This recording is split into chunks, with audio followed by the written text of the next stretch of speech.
Good evening, friend, and it is good to have you back here in the quiet with me tonight. Let the day set itself down now.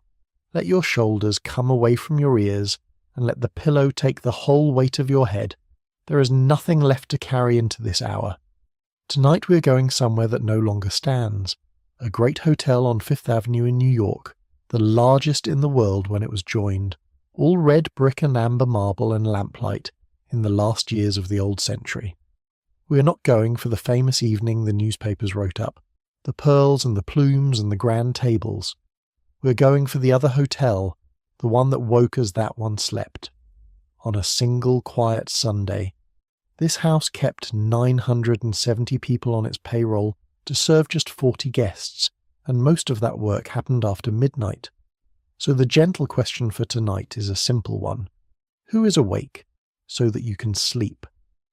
If this kind of slow history is a good place to lay your mind down, a subscribe and a like help these long quiet nights find the other people who are lying awake and looking for them, though there is no need to do a thing about it now.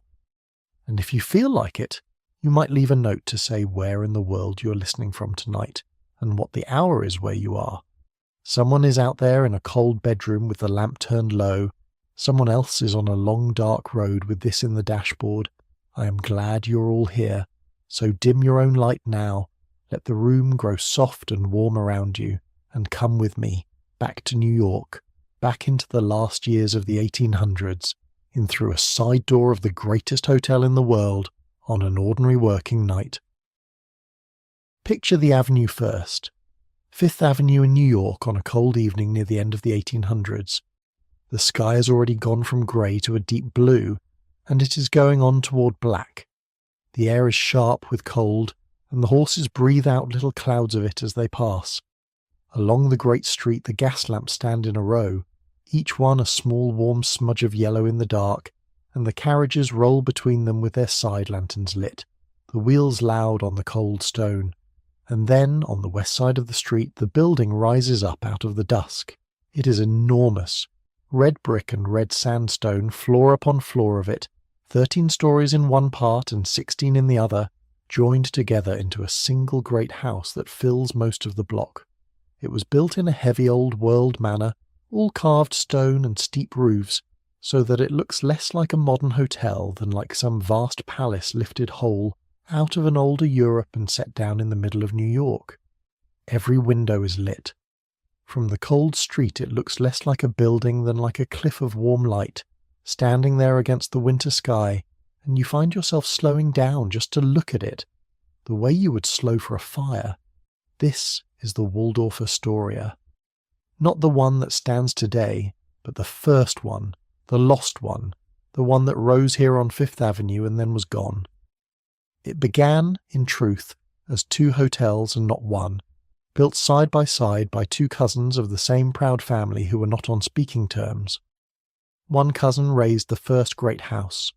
The other, a few years later, raised an even taller one right beside it. And then, for all their coolness, good sense won out, and the 2 houses were joined along a corridor and run as one, under the doubled name, and at that joining it was called the largest hotel in the world. Tonight you're going inside it. Not as a name in a ledger, but as a welcomed guest on an ordinary night, in the last calm years before the century turned. Come up out of the cold. There are doors all along this front, more than a dozen of them set into the stone, and a man in livery holds one open, and you step through, and the cold falls away behind you all at once, and the great warm hush of the place closes over you. Inside, the first thing is the warmth. It comes up around you like water, soft and even and everywhere, with no draught in it and no chill, and you will learn tonight exactly where it comes from, though not yet. The second thing is the light, steady and golden, filling every corner without a flicker. And the third thing, once your eyes have settled, is the long corridor that runs away in front of you into the heart of the house. It is called Peacock Alley. It runs the whole length of the 34th Street side of the hotel, joining the 2 halves together, and it is faced from floor to ceiling in amber marble, so that all the lamplight in it seems to gather in the stone and glow from within. It is about 300 feet long, Say that slowly to yourself. 300 feet of marble corridor indoors, inside a hotel lined with palms in their great pots and lit warm as honey from end to end. A person could walk it for a full minute at an easy pace and not reach the other end. They called it Peacock Alley for a reason, and the reason was the people. In the evening, the fashionable of New York came to walk its length. The men in silk hats and dark coats, the women in pearls and in tall plumed hats that swayed as they moved, and they walked slowly up one side and down the other, to see and to be seen among the palms. The restaurants at each end kept their walls lined with mirrors, so that a person dining could watch the whole room and be watched in turn, the light and the faces repeating away into a soft golden distance. It was a promenade, a stage, the grandest indoor street in the city, and to walk it in your finest was to announce quietly that you belonged among the people who mattered. But hold on to the corridor itself, the marble and the light, and not the crowd. Because the crowd will thin, and the peacocks will go up to bed, and this corridor will still be here. Long after midnight it will still be lit. In the very deep of the night, when the whole city outside is dark and cold, this 300 feet of amber marble will still be glowing quietly for no one at all. That corridor, lit and waiting through the whole night, is the thread we're going to hold tonight. Whenever you drift, come back to it. The long amber corridor stays lit and waiting. For now, though, the evening is young and the corridor is full. Stand a moment and let it move around you. There is a sound to it, a low, warm sound, made of hundreds of voices, none of which you can quite make out, and under that the small music of glass and silver from the dining rooms, and somewhere further off the thread of an orchestra tuning its strings. There is a smell to it too, of hothouse flowers and cigar smoke and coffee and the clean cold stone. Off to one side, through an archway, you can glimpse a court of full-grown palms standing under a great dome of amber glass, rising 3 stories over the floor, as though a piece of some warm southern garden had been kept alive here through the New York winter. And think, as you stand here warm, of how you came in. A moment ago you were out in the black cold of the avenue, your breath smoking, your feet aching on the frozen stone. Then a man in livery opened one of the 13 doors in the great front and held it, and you crossed a single threshold, and the whole world changed around you in the space of 1 step. The cold fell away behind the closing door as though it had been switched off. The wind was gone, the dark was gone, and in their place came this, the warmth like still water, the steady gold of the light, the low sea of voices, the smell of flowers and coffee and clean stone. That crossing, from the hard winter street into the deep kept warmth of the house, is the whole promise of a great hotel in a single stride, and every soul who came in tonight felt it, and not one of them stopped to wonder who kept the warmth burning on the far side of the door. A man took your coat, heavy and cold, from the street, and it vanished into some warm room to be brushed and kept, and returned to you dry and ready whenever you should want it. Small hands, everywhere, taking the cold things away. This is the hotel at its brightest hour, 7 in the evening, and everything lit, and everyone arriving, and at the far end of the corridor where the light is warmest, there is a doorway with a small crowd gathered at it, and a man standing in the doorway in evening dress. He is quite calm in the middle of all that eagerness. In his hands he holds the 2 ends of a soft velvet rope, and in a moment he is going to draw it across the door. He is the most famous servant in America, though almost no one calls him a servant, and the whole theatre of this evening turns on him. So let us leave the corridor a moment and go and watch his hands. The long amber corridor stays lit behind us, and waiting. The man in the doorway is called Oscar Chirkey, though half of New York never troubled to learn the second name, because the first was enough. Oscar of the Waldorf.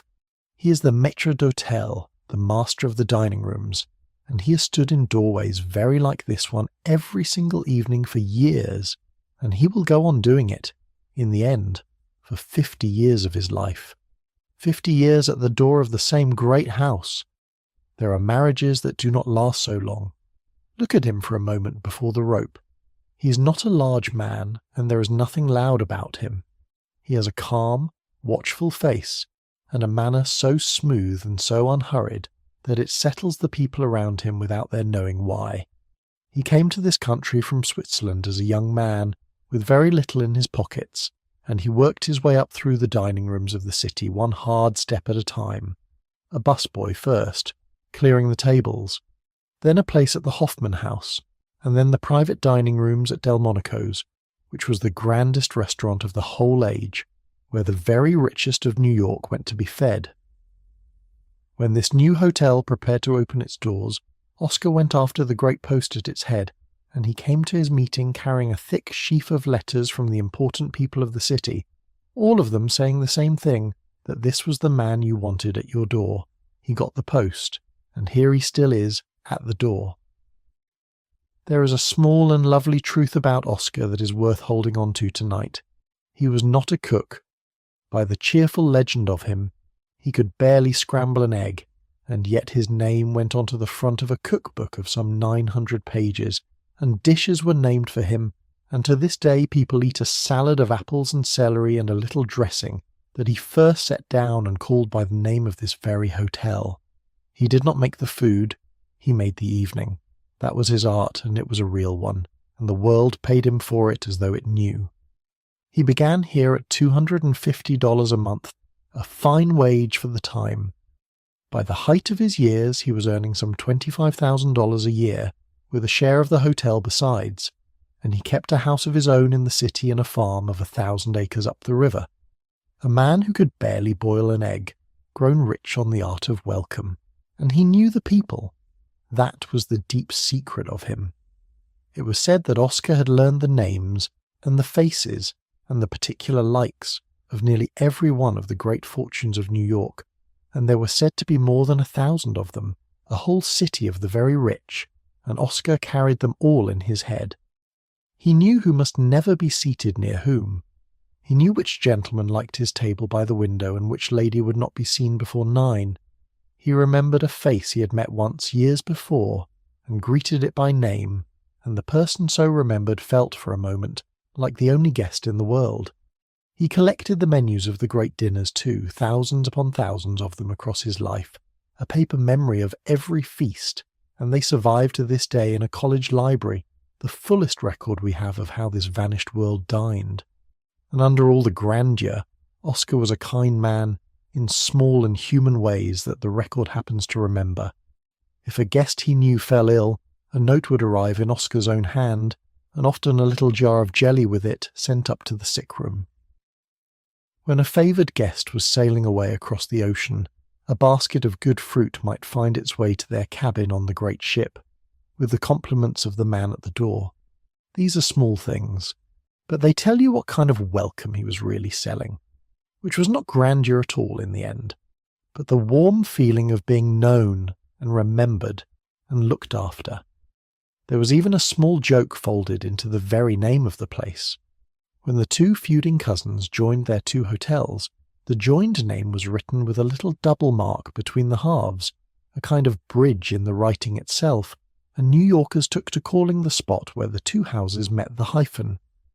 "Meet me at the hyphen," they would say, and everyone knew they meant this warm crossing place, under Oscar's watchful eye, where all the city came to see and be seen. Now, 7 o'clock. This is the hour of the rope. The most sought-after dining room in the hotel is the palm room, under its warm glass and its palms, and there are never enough tables in it, and everyone wants one. So each night at 7, Oscar draws a soft velvet rope across the entrance to the palm room, and from that moment the room is closed to anyone without a reservation. If you have booked, and if Oscar knows your face, the rope lifts, and you pass through into the warmth and the flowers. If you have not, you are turned gently and without the smallest unkindness toward the other rooms, the Empire Room, the Rose Room, which are lovely too, only they are not the room behind the rope. Watch what the rope does to people. It is only a length of velvet. It could not stop a child, and yet the moment it is drawn, the room behind it becomes the most desirable place in New York, and people who a moment ago were merely hungry become determined, almost desperate, to get past it. Oscar understood this perfectly, better than anyone of his time. He said so himself in a line worth keeping. It seemed, he said, that when people learned they were being held out, they were all the more insistent upon getting in.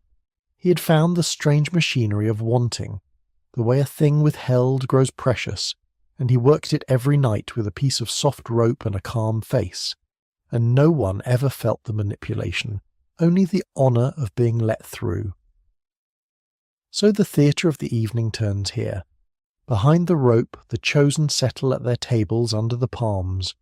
In front of it, the rest drift away good-naturedly to the other rooms, and the whole bright machine of dinner begins to move. And notice, before we go, what all of this rests on. Oscar at the door is the visible tip of the hotel, the one face everyone knows, but behind him, below him, all through the great house, are the hundreds of people who make his calm possible, the cooks who will send up the food he presents, the waiters who will carry it, the men in the cellar keeping the light on over his head, and the warmth in the room. Oscar is the one you see. Tonight is about the ones you do not. Keep him in mind, though, because he is the bridge between the bright evening and the working night, and he will be on his feet long after most of his guests have gone up to bed. For now the rope is drawn, and the tables are filling, and beyond the palm room the greater dining rooms are already roaring softly with the evening. That sound is pulling at us.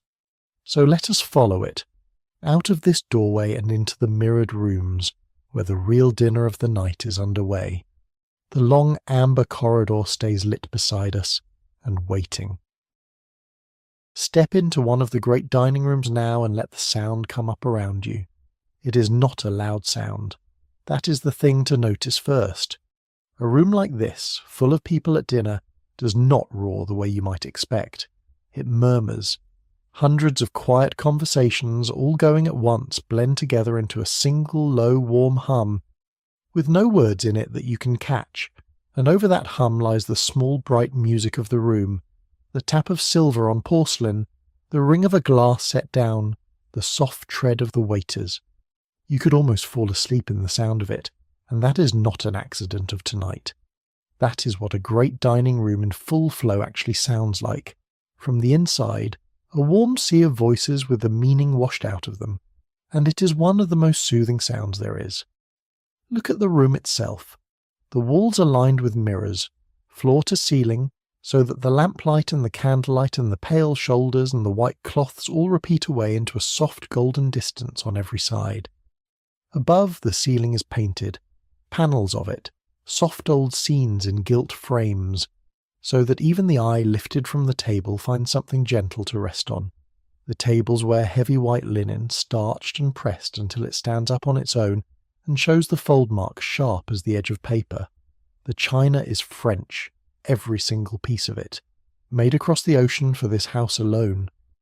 The glass, all but the plain glass the servants used below, came from the famous works at Baccarat in Paris, cut so fine that when a glass is lifted it throws off a little edge of fire. It is a room built to hold light and give it back, and it is doing that now, all around you, endlessly in every mirror. And there, up on a low dais at the end, is the orchestra.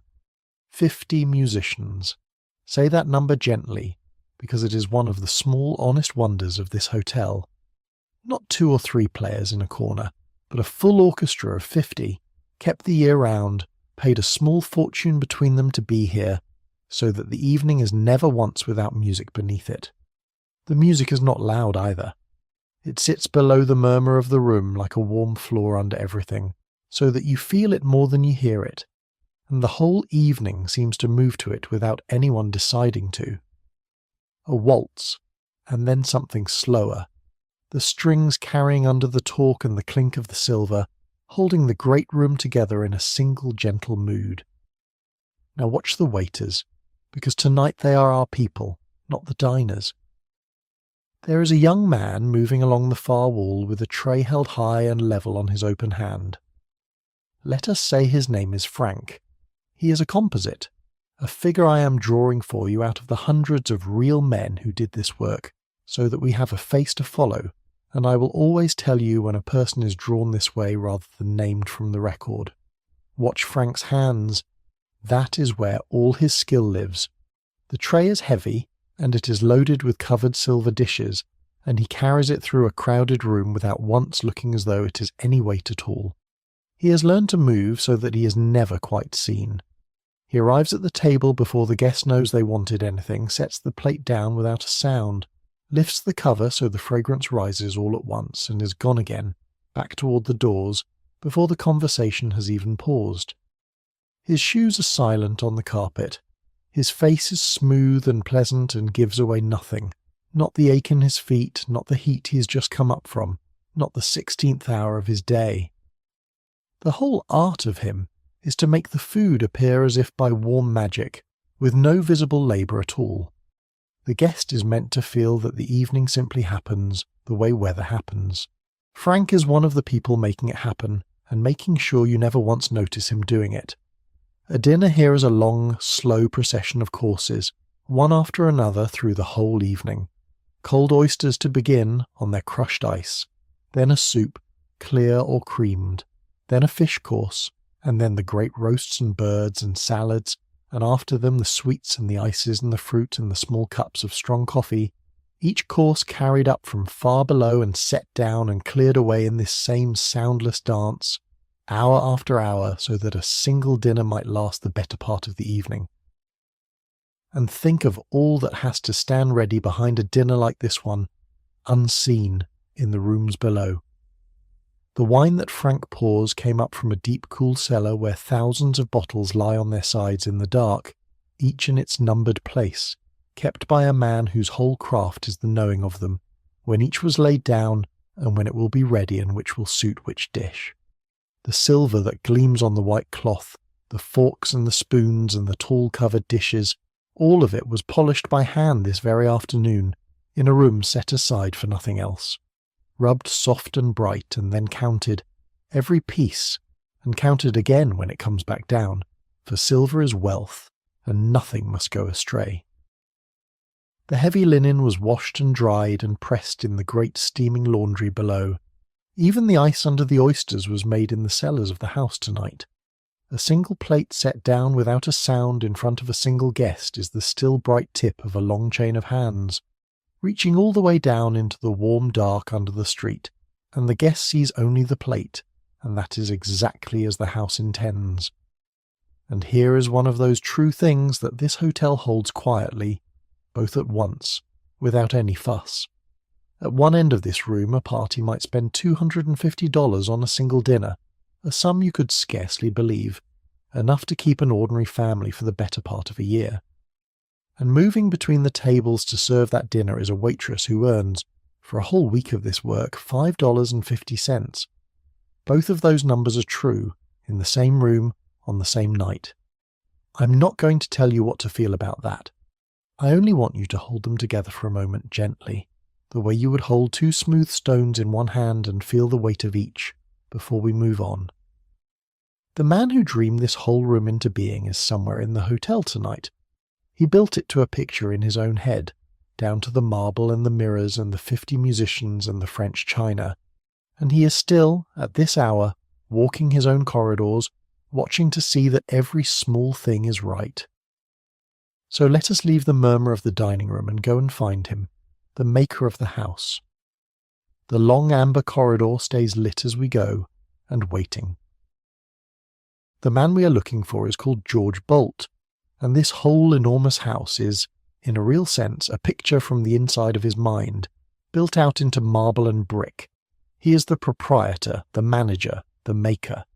He is a quiet, mild man with a close-cut beard, not at all the sort you would pick out of a crowd, and he had one idea that he believed in completely and never once let go of, which was that the guest is always right. He built the hotel around that idea the way another man might build a house around a hearth. Bolt was on his feet almost as long as any man in the building.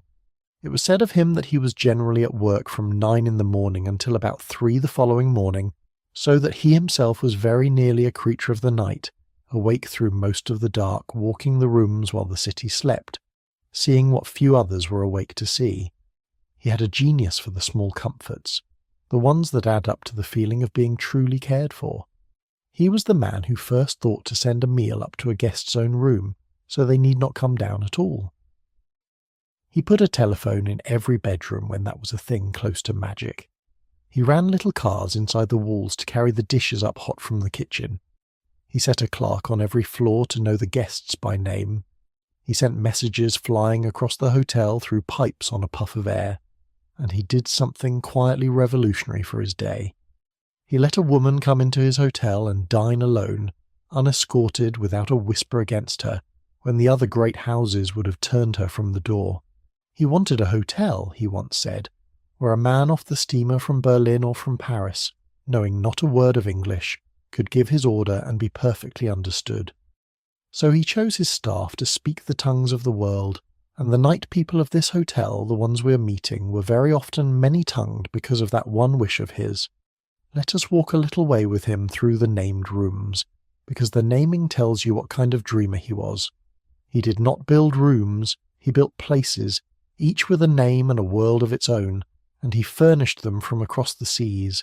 Here is the Marie Antoinette room, oval, panelled in white enamel and gold, its walls set with tall plates of mirror, and in it, brought across the ocean, a real armchair and footrest that once stood in the palace of the Louvre in Paris, and a bronze bust of the doomed French queen herself, gazing out over the room she was named for.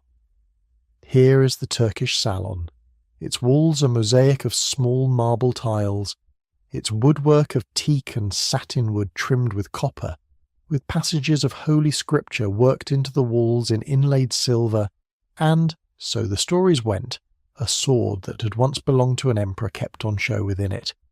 Here is the great main dining room, modelled on a hall in the palace of a Bavarian king, with pillars of black marble veined in green rising to a painted ceiling.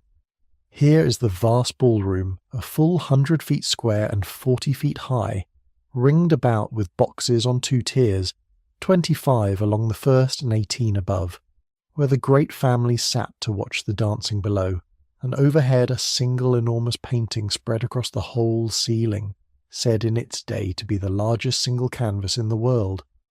And upstairs, on the second floor, there was a set of rooms grander even than these, the finest suites in the whole house. 13 of them, each done in the style of some past age and place, one in the manner of an old French king, one in the Italian style, one done as a Pompeian room out of the ancient world, one in plain, fine colonial taste. They were so treasured, these 13, that when the hotel was new it was written down as a firm rule that they were not to be rented for anyone to live in for good, on any account, no matter how much a rich guest might offer. They were to be kept and shown and used only for a night or a few nights at a time, like jewels taken out and worn and then set carefully back in their case. There was a long gallery too, modelled on a great house in Paris, its walls hung with 16 painted panels of the months and the seasons. All of it, every room and suite and gallery, sprang from the pride of one family, and even from a family quarrel, for you will remember that the 2 great houses were raised side by 2 cousins who were not speaking, each trying, in marble and gold, to outdo the other.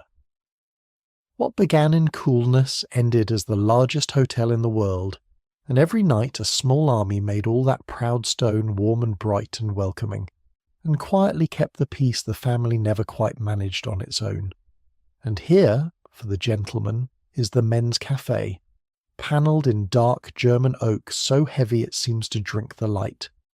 The lamps in it spring from carved figures holding up torches, and the carving alone, just the carving, was said to have cost $38,000. Along one side runs a great 4-sided bar of mahogany, and behind it stand 8 bartenders, and between them they could pour, it was said, nearly 500 different drinks, 8 men and 500 drinks, and a free table of cold ham and turkey and good things laid out for anyone who bought a glass. It is a warm brown cave of a room, full of low talk and cigar smoke and the click of coins, and it will go quiet tonight like everything else, but not yet. Now, as we walk these rooms, I want you to feel the sheer material of them, the weight of the thing that has to be kept. Marble by the acre, bronze and mahogany and teak and satin wood, French china and cut Paris glass, antiques carried across an ocean and set down here to be dusted every morning. All of it chosen by one quiet man to a picture in his head. All of it kept polished and warm and lit for the comfort of people passing through for a night or two, and then gone. It took a small city of hands to keep it so, and most of those hands worked where you could not see them, at the hours when you were not looking.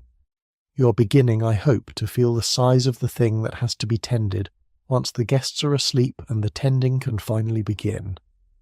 And all of these rooms, the Queen's Room and the Turkish Room and the Oak Cafe and the Great Ballroom and the mirrored halls, all of them are held out of the dark by one thing, the same thing, running quietly through the walls and the ceilings the whole night long, the light. This was one of the first great hotels in the world to be lit all through by electricity, and in its age that was a wonder close to sorcery. So before we go down to find where that light is born, let us stand one more moment in the middle of all this warm brightness and see it as the people of that time saw it. The long amber corridor stays lit as we turn away, and waiting. To feel what the light meant here, you have to remember the street outside. Out on Fifth Avenue, the city still ran on gas. The lamps along the avenue were gas hissing faintly, each one lit by hand at dusk by a man who went from post to post with a long pole and a flame, and each one a small unsteady light behind glass. In most of the houses of the city, and in most of the older hotels, the evening light was gaslight too, warm but low, always faintly moving, always smelling a little of the gas, always needing a match and a careful hand, always throwing shadows that swayed. To live by gaslight was to live in a world that flickered, and then there was this hotel, blazing steady and clean and electric from top to bottom every night, as though it had reached forward into the next century and pulled a piece of it back. Somewhere between 6,000 and 15,000 lamps by the counts that come down to us. 6,000 lights through the public rooms, of which a full 1,000 were tiny bulbs shaped and coloured to look like small candle flames, and 15,000 incandescent lamps in all, fed through 7,500 outlets set into the walls. Hold that number a moment. 15,000 small, steady electric flames, none of them hissing, none of them flickering, none of them ever needing a match, all burning at once through one building on one ordinary night. To a person of that time, walking in from the gaslit street, it was genuinely astonishing, and people remarked on it the way we might remark on some new marvel today. The light did not waver when a door opened. It did not sink and gutter as the evening wore on. It was simply there, even and gold and constant in every room and every corridor, and it made the whole hotel feel like a single warm lantern set down in the middle of a dark and shifting city. You could read a menu by it at midnight as clearly as at noon. You could see a face across a room true and steady, and there was a cleanness to it that the old light never had. No smoke to blacken the ceilings, no smell of gas, no small hiss under the talk, no sudden guttering when a door swung and a draught came through.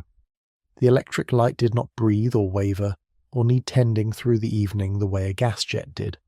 It simply held, hour after hour, exactly as bright at midnight as at 8, so that the whole long evening kept one even golden temper from the first guest to the last. People who had grown up trimming wicks and lighting lamps by hand, who knew the whole daily labour of keeping a house in light, walked into this and felt, many of them, that they had stepped somehow out of their own century and into a gentler one that had not quite arrived yet everywhere else. After the swaying shadows of the gaslit world, it must have felt like stepping into a place where the light had been tamed at last. There was another wonder folded in beside the light, just as quiet and just as new. The telephone. Not one telephone in the lobby, for the whole house to share, as you would find nearly everywhere else. A telephone in every single room.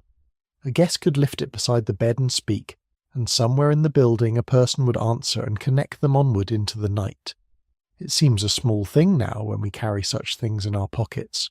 Then it was close to a marvel, and it meant that all through the dark hours there were people awake at a great board of wires and plugs, women mostly sitting in a row before the board with the little lights winking on and off, listening for the small signal that meant a guest in some high room had lifted the receiver and wanted to reach the world. A quiet voice in the dark asking to be connected. A quiet voice in the dark, answering, all night long. Picture those women at their board for a moment, because they are among the night's quiet keepers too. They sit in a row in a small warm room, facing the great panel of holes and cords and little glowing lights, and they wear a set of wires on their heads so their hands stay free. When a light winks on, one of them leans forward and speaks low and pleasant into the dark, and takes the cord in her fingers and plugs it home, and joins one sleepless soul to another, or to the world outside. A guest high in the house cannot sleep and wants to hear a familiar voice far away. A doctor must be reached, a message must be passed. And it is these women, awake through the small hours at their winking board, who carry all of it, invisibly, through the walls of the sleeping house. They never see the faces they connect. They know the whole hotel only as a field of little lights, blinking on and off in the dark, each one a person, awake, wanting something, and they answer every single one with the same low, even courtesy, hour after hour, until the morning. It was a new kind of work then, in a new kind of world, and it was done, like so much of the night, by patient hands the guest would never see. Let us follow one of the small keepers of this light for a moment.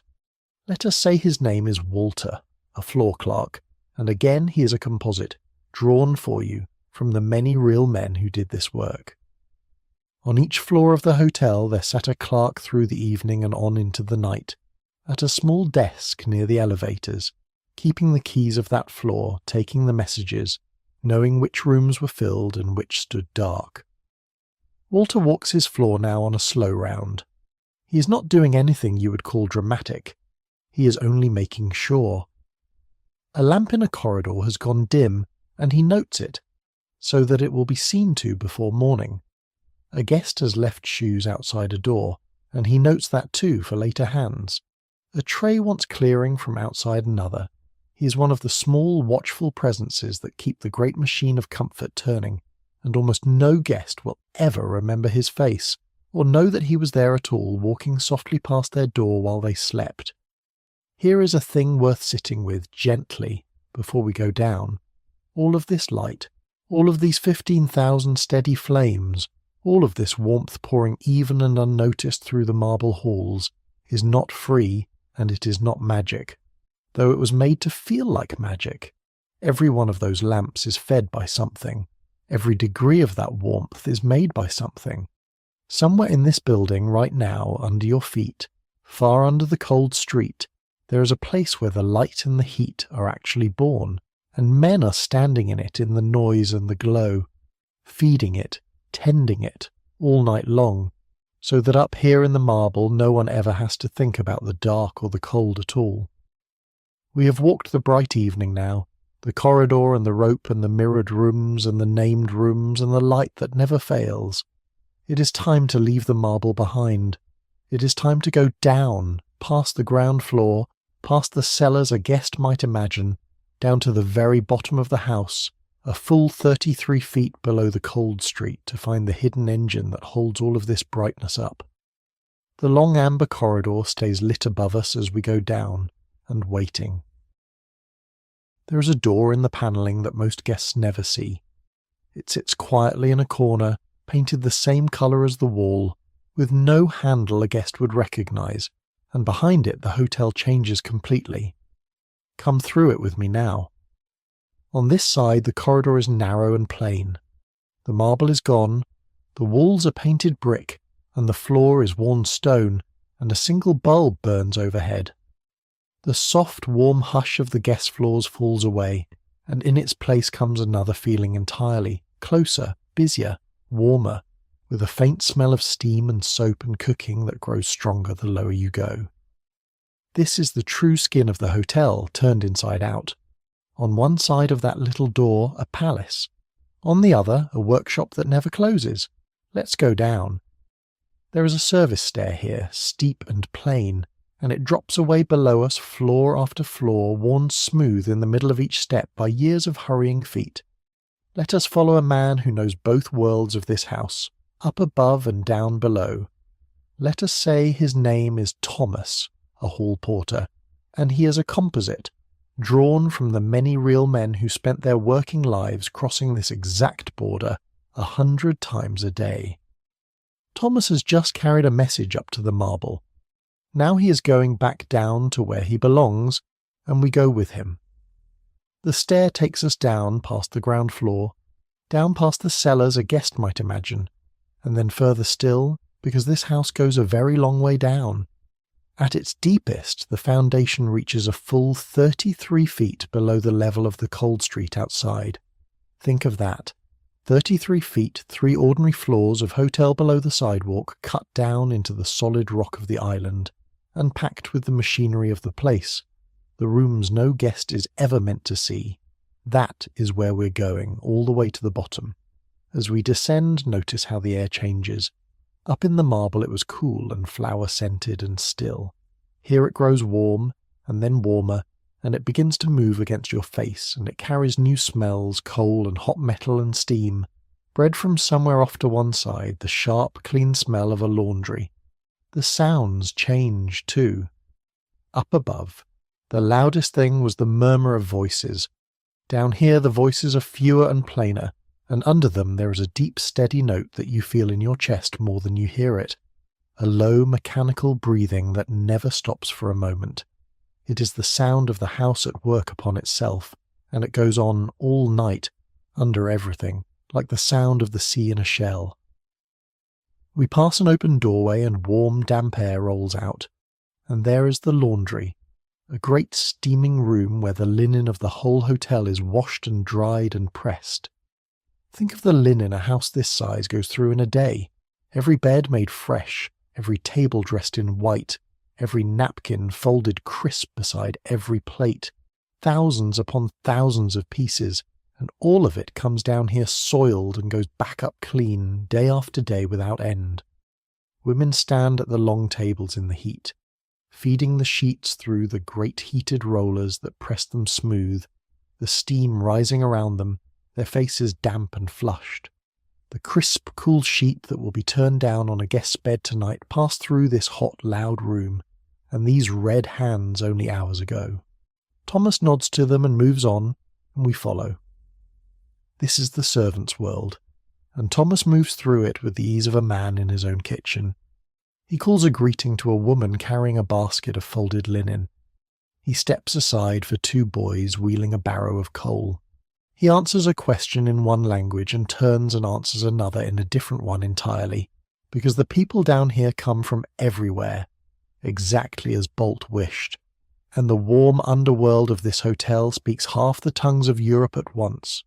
A cook from France, a porter from Ireland, a maid from Germany, another from Sweden, a boiler man from somewhere further east still. They came across the ocean with little more than their hands and their willingness, and they found work here in the warm dark under the marble, and among themselves, in the passages and the servants' hall, they made a small crowded nation of their own. We pass another doorway, and this one is quiet and locked, with a small barred window in it, and Thomas tells us in passing what it is. It is the silver room, where the great weight of the hotel's silver is kept. The covered dishes and the flatware and the tall centerpieces, all of it counted out before each service and counted back in after, and polished by hand between times until it shines. Next to it lie the stores, the steward's own kingdom, shelves and cellars packed with the food and the wine, and the countless small things a house this size swallows in a day, all of it watched over and given out and written down, for a hotel is a mouth that never closes and someone must feed it without waste. And somewhere far above all this, up under the very roof of the house, are the plainest rooms of all, the little bedrooms where the live-in servants sleep, 100 of them and more built into the plan of the place, small and bare and honest, an iron bed and a washstand and a window, as far above the marble as the boiler room is below it. The people who make the softness of this house do not sleep in softness themselves. They sleep in narrow beds under the eaves and rise in the dark, and come down again to the warmth they keep for others. Both of those are true, and they live in the same building, one stacked right above the other. Everyone down here is doing something, purposefully, at a good pace, and nobody's performing calm for anybody, because there are no guests to perform it for. Up above, the great trick was to make the work invisible. Down here the work is simply the air you breathe, and here is a gentle truth to carry with you into all the rooms below. Everything up in the light depends on everything down here in the plain warmth. The steady flame of those 15,000 lamps, the even heat pouring through the marble halls, the food arriving soundless at the tables, the hot water in the taps, the clean-pressed linen, the polished silver, the ice in the bowl, not one bit of it happens by itself. All of it is made, right now, by people standing at machines and ranges and tubs in the warm underworld beneath the sleeping house. The guests up above will never come down here. Most of them will never once think of this place, or wonder for a moment where their warmth is made. That is the whole design.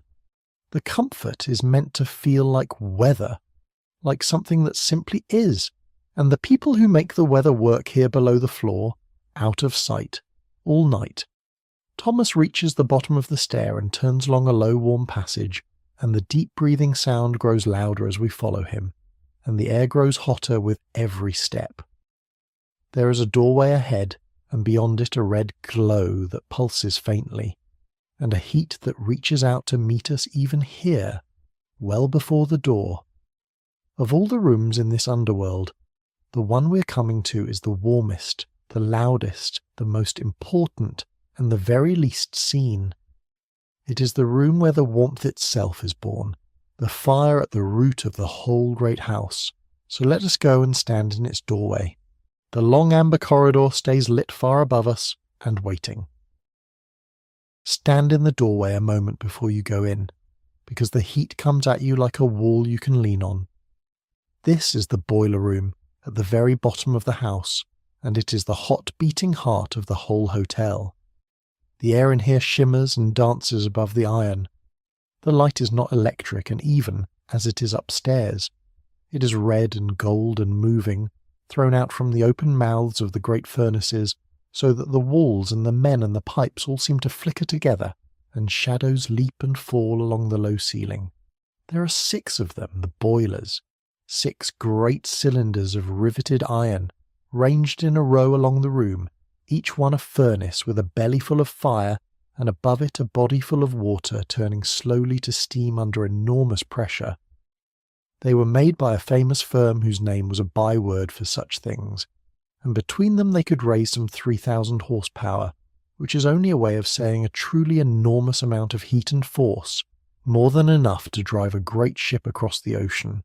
And all of that power, all of it, has one gentle purpose above the others, to keep several thousand sleeping strangers warm through a winter night, and to never once let them feel the cold pressing at the glass. Let us watch one of the men who tend it. Let us say his name is Michael, a boiler man, a composite drawn from the real men who did this hard and honourable work in rooms exactly like this one. Michael stands before one of the open furnace doors with a long shovel in his hands. The fire in front of him is white gold and roaring, a living wall of it, and the heat off it would drive you and me straight back, but he stands into it, close, and he works. He swings the shovel down into the great heap of coal at his feet, lifts a load of it, and casts it into the fire with a smooth turn of his whole body, spreading it even across the glowing bed so the flame burns steady and true. Then again, and again, all night. The fire eats coal the way the sea takes rain, endlessly, and it must be fed endlessly, load after load after load, or the steam will fall, and if the steam falls, then far above, so slowly that no one would notice at first, the whole house begins to grow cold. And think of all the coal it takes. Somewhere near this room is a great bunker of it, a black mountain shifted here load by load, brought to the hotel by the wagon and the barrow and the chute, tons of it swallowed every single day and turned to heat and light and gone. Boys and men move it through the night in low barrows, feeding it toward the furnaces so that Michael and the other firemen never have to reach far for the next shovelful. And what the fire leaves behind, the grey ash and the clinker, must be raked out and carried away, barrow after barrow of it, up and out of the house, so the fires can breathe and burn clean. It is heavy, dirty, endless work, the moving of the coal in and the moving of the ash out, and it goes on all night at the bottom of the house, the black tide coming in and the grey tide going out, so that far above a single lamp can burn steady and a single radiator can stay warm. No guest ever saw a lump of that coal or a barrow of that ash. They saw only the warmth and the light at the far clean end of it, and thought, if they thought at all, that it simply came with the room. Michael will never see a guest. In all his years in this room he may never once set foot in the marble halls whose warmth he makes. He works stripped to the waist in the red heat, his face and his chest running with sweat, his arms and hands black to the elbow with coal dust, in a noise so constant and so deep that the men who work here have long since learned to speak to one another in signs and in shouts, and every radiator in every quiet bedroom high above him, every warm register in the marble corridors, every hot tap and every curl of steam in the great laundry, all of it begins here, in this shovel, in this fire, in the strong back of a man the guests will never meet and never thank and never picture even once. Great fans and blowers stand near the furnaces too, driven by the same power, and their work is to take the heat the fires make and push it, as warm fresh air up through ducts into the far rooms of the house, so that the warmth arrives not only in the pipes, but on the very air a guest breathes. So the fire is not only in the radiator under the window, it is in the gentle warmth of the air itself, all through the sleeping house, moved up floor by these turning fans from this one red room at the bottom of everything.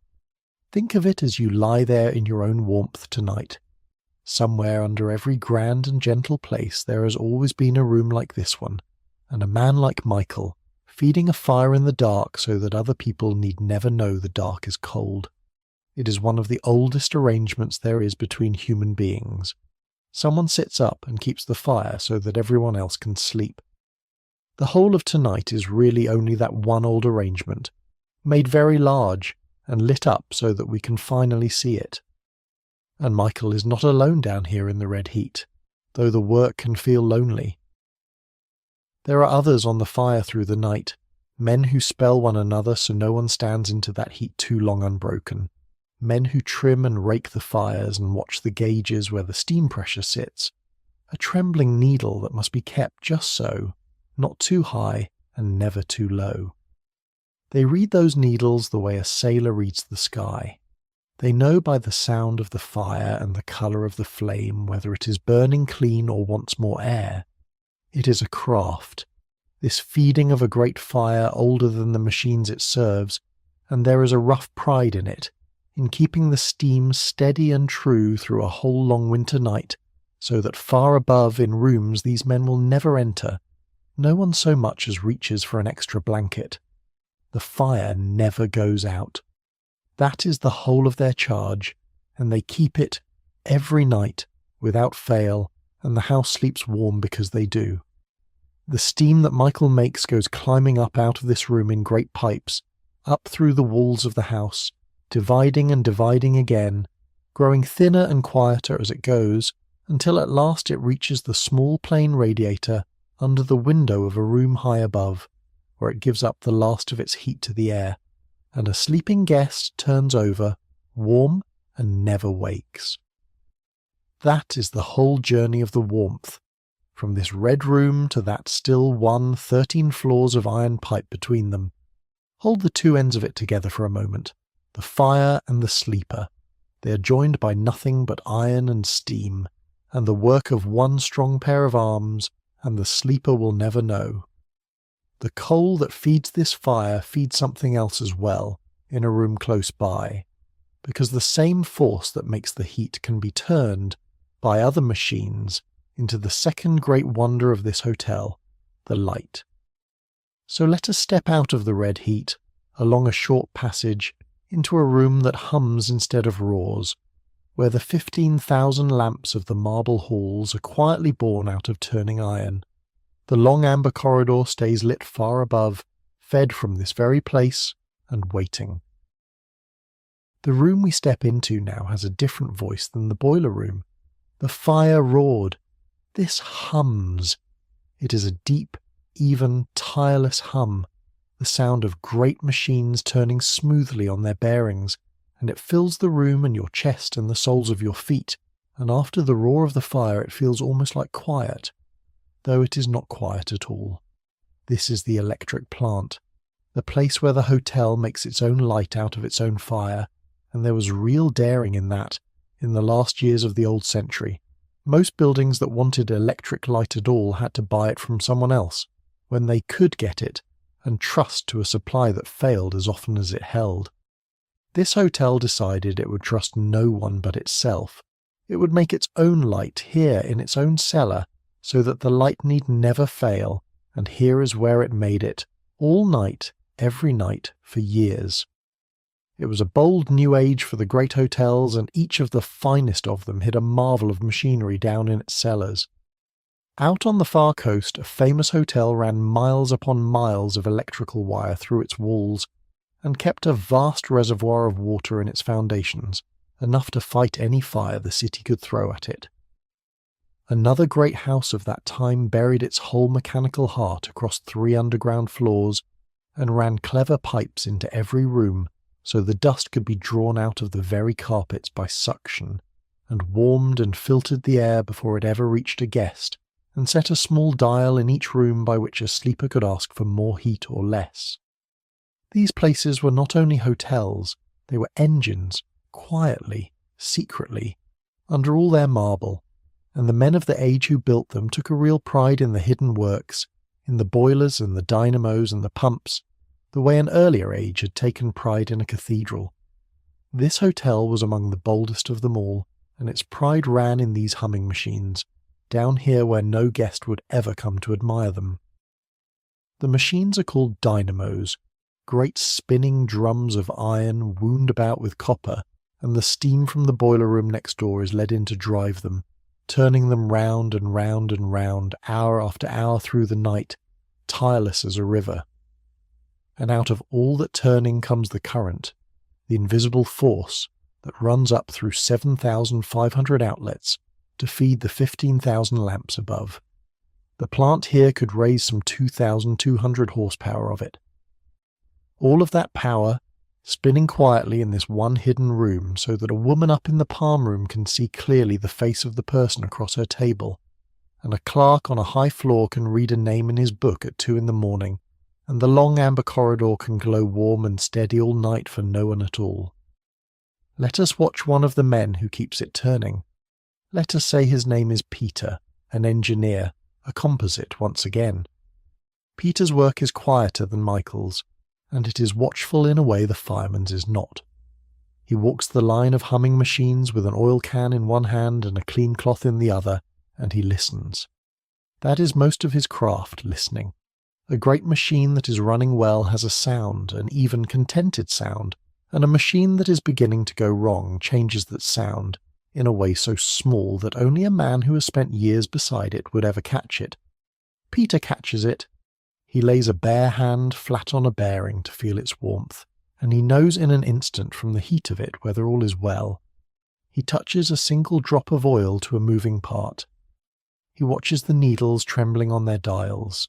He is nursing the light of the whole hotel through the night with his ears and his fingertips, and if he does his work perfectly, the reward is that absolutely nothing happens. The light simply stays on. No one upstairs ever knows his name, or that he exists at all, or that the whole steadiness of their evening rested minute by minute in his careful hands. Beside the humming dynamos there is another machine, and this one makes cold instead of heat, which is its own kind of wonder in a house built on fire. It is the ice plant. Down here in the warm underworld, in the same rooms as the furnaces, the hotel makes its own ice, great clear blocks of it, so that up above the wine can be chilled and the tall silver bowls can be filled and the vast larders can be kept cold against the spoiling of all that food. There is something almost magical in it. Cold made in the hottest room in the building, fire and ice born as neighbours, and near the ice plant stand the house pumps quiet now, waiting, ready to throw water to any floor of the great building in a moment if it were ever wanted, against a fire, or simply for the morning's baths. Heat, light, cold, water, all of them made here, all of them held ready, all of them tended through the night by a small handful of watchful men in a hidden room, while thousands sleep in comfort above.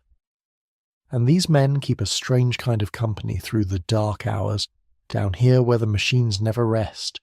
They are alone in a sense, cut off from the sleeping house above, from the marble and the guests and the whole bright world they serve.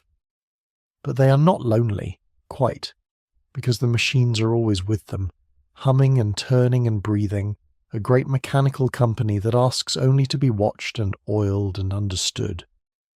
A man grows to know his engines the way a shepherd knows his flock, each one by its own voice, its own small habits, the way it runs on a cold night against a warm one.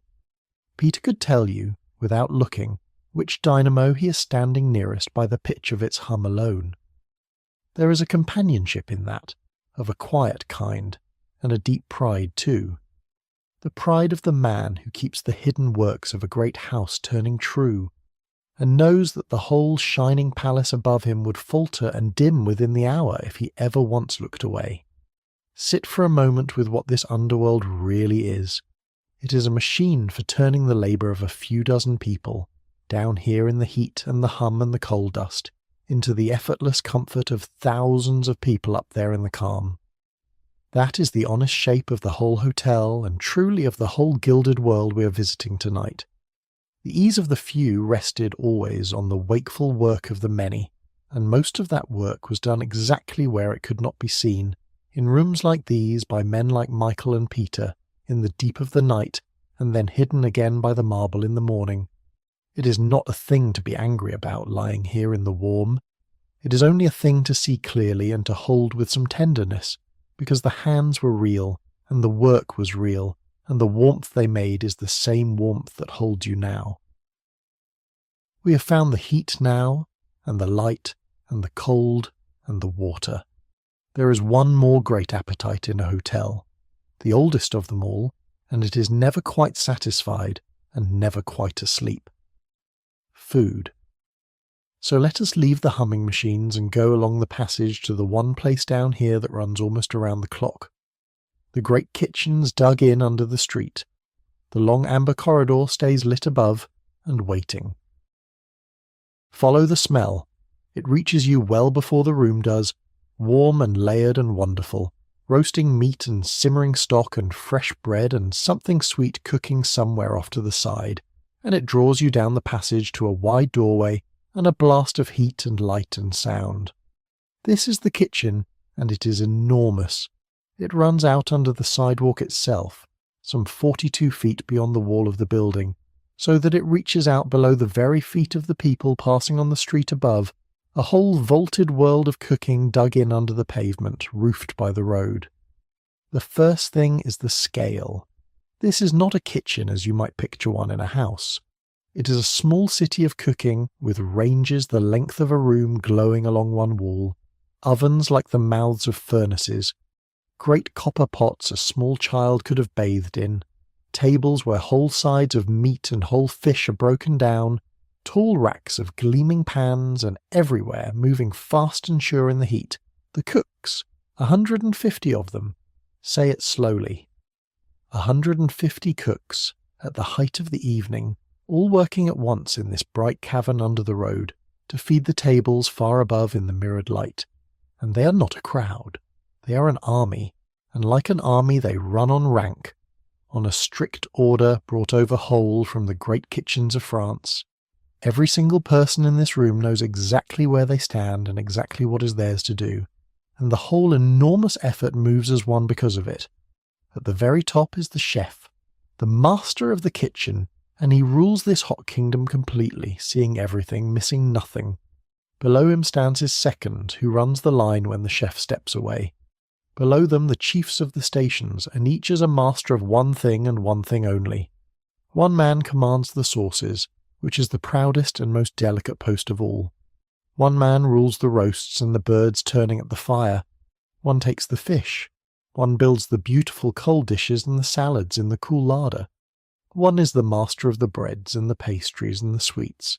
And there is a man whose whole task is to stand at the pass and call the orders out into the kitchen as they come down from the dining rooms, so that his voice, steady and rhythmic, is the drumbeat the whole brigade cooks to, and there are more of them still, each with a place and a name. There is a butcher at his own block, breaking down the great sides of meat and the birds for all the other stations to cook. There is a man whose whole task is the breads, and another the fine pastries, and another the ices and the sugar work, building the beautiful sweet things that will end the dinners far above. There is one cook, and this is a kindly touch in all the grandeur, whose only job is to cook the plain good meal that the brigade itself will eat, so that the people who feed the whole hotel are themselves fed. And moving among them all is the roundsman, a cook of wide skill who belongs to no single station but goes wherever the need is greatest, filling the gap when one post falls behind in the rush, a floating pair of expert hands. It is a whole society down here, ranked and ordered from the master at the top to the smallest boy at the sink, every person knowing exactly where they stand, and the astonishing thing, the thing worth resting on, is that out of all this heat and haste and hierarchy comes only calm up above, only a plate set gently down, and a guest who never once imagines the roaring ordered world beneath their feet. And below all of these, and below them again, down and down, come the young ones, the newest and the least. The boys who do the roughest and the wettest and the hardest work in the whole hot room. Let us dwell with one of those boys, because he is the easiest to forget and the most worth remembering. Let us say his name is Danny, a scullery boy, perhaps 15 years old, a composite drawn from the countless real children who did this work. Danny stands at a great stone sink at the back of the kitchen, half hidden in a fog of steam, and he washes. He washes the pots that come back black and crusted from the fires, scouring them with sand and grit and his own 2 raw hands until the heavy copper shines again like new. He has been on his feet since long before the guests sat down to dinner, and he will be on them long after those guests have risen and gone up to bed, and the water in his sink is never quite hot enough to cut the grease, and always hot enough to scald and redden his young arms. Above him, at the same long plain table where the whole brigade snatches its own hurried meals between the courses, sits the chef, a master of his craft, paid a fine wage to rule this hot kingdom, and beside the chef, in the same few feet of the same hot room, is Danny, earning the smallest fraction of what a cook earns, the top of the ladder and the bottom of it, sharing one bench, eating the same quick supper. But watch Danny a moment longer, because there is pride down here too, and it matters, and it changes the whole picture. He is learning. Every pot he scours, every errand he runs at a dead sprint, every sharp word he takes without flinching from a cook in the heat of the service, is a rung on a ladder that truly does go all the way up. The chef at the head of that table, 30 years ago, stood exactly where Danny stands now, at a sink just like this one, in a fog of steam just like this one. That is the plain truth of the place. This kitchen is hard, and the hours are long past what we would now think bearable, and the boys are worked to the very edge of their young strength. And it is also, at the very same time, one of the few places in the whole world where a boy who arrived with nothing at all could begin, and learn, and rise, and in the end command. Both of those things are true, in the same steam, at the same sink, and neither one cancels the other. Hold them together, gently, and let us move on. As the evening deepens, this whole roaring brigade will begin, at last, to thin. The great rush of dinner passes its peak. Most of the 150 finish their long day and climb wearily up the back stairs to their beds. But the kitchen never fully goes dark, not for a single hour of the night. A single night cook stays on, banking the great fires down to a low steady glow, keeping a pot warm at the back of the range, ready for the guests who come in hungry from the late theatre. And before the dawn is even a rumour in the sky, the whole army will begin to gather again in the dark to start the bread and the stocks and the breakfast of the coming day. For now, though, the food is at its height, and every finished dish has a long journey ahead of it, up through the whole tall house to the tables in the light. The house has clever hidden ways of carrying things through the dark, and that is where we go next. The long amber corridor stays lit above and waiting. A covered silver dish leaves the kitchen and begins its journey upward, and to follow it you have to understand how this great house moved things through itself in the dark. A hotel this size is really, when you look at it plainly, a problem of movement. Thousands of people, tons of food, mountains of linen and coal and ice, messages by the hundred, all of it needing to go up and down and along, through 13 and 16 floors, all through the day and all through the night, without ever seeming to. And the hotel solved that problem with a set of machines that felt, in their time, very close to miraculous, and that ran without rest while the city slept. Begin with the elevators. There are 18 of them, 18 electric elevators, running the whole height of the house from the deepest cellar to the roof, in a city where most people still climbed their stairs and thought nothing of it. They rise and fall all through the night, never all at once in the small hours, of course, but never all still either, so that a guest arriving off a late train at 2 a.m, or a doctor called quietly to a sick room, or a tray of hot late supper, can be carried smoothly up into the sleeping heights without a thought and without a sound. Let us ride with the man who runs one of them through the night. Let us say his name is Sam, a night elevator man, a composite. His car is a little jewel box of a room, polished wood and gleaming brass and soft light, and he stands in it through the long hours with one gloved hand resting on the control. In these years an elevator does not run itself. A man runs it, entirely by hand and by feel, easing it into motion and easing it to a stop, and the whole art of it is in the smoothness. Sam has learned to land his car so gently and so exactly level with each floor that a half-asleep guest steps out without once breaking stride or glancing down. Through the empty middle of the night he mostly waits, sitting on the small folding seat in his lit box, in the great shaft of quiet, listening for the bell. And when it comes, that single small bell far up in the dark, he rises smoothly through the sleeping house to answer it, and carries some wakeful soul up to their rest, and comes down again and waits once more. The few who ride with Sam in the deep hours are a quiet company, each with their own small story he will never know. A gentleman home very late, humming softly, happy and tired. A doctor with his black bag called up in haste to a room where someone has taken ill, brought up swift and smooth and grave. A young mother pacing a fretful baby, taken down to the lobby and up again, and down and up, however many times it takes, until the little one sleeps at last against her shoulder. A guest who simply cannot sleep and rides down only to sit a while in the great quiet lobby and then rides back up. Sam carries them all with the same gentle care, up through the sleeping house and down again, asking nothing, seeing everything, forgetting it kindly by morning. He is a small, steady mercy in a lit box, always there when the bell rings, in the middle of the night. He is one of the very quietest of all the night's people, a patient man alone in a small bright room, going gently up and down through the heart of the dark. The elevators carry the people. Other clever systems carry everything else, and they are lovely to picture. There are dumbwaiters, small lifts running hidden inside the walls, that send the covered dishes up from the kitchen to the serving rooms on each floor, so the food arrives hot and swift and entirely unseen.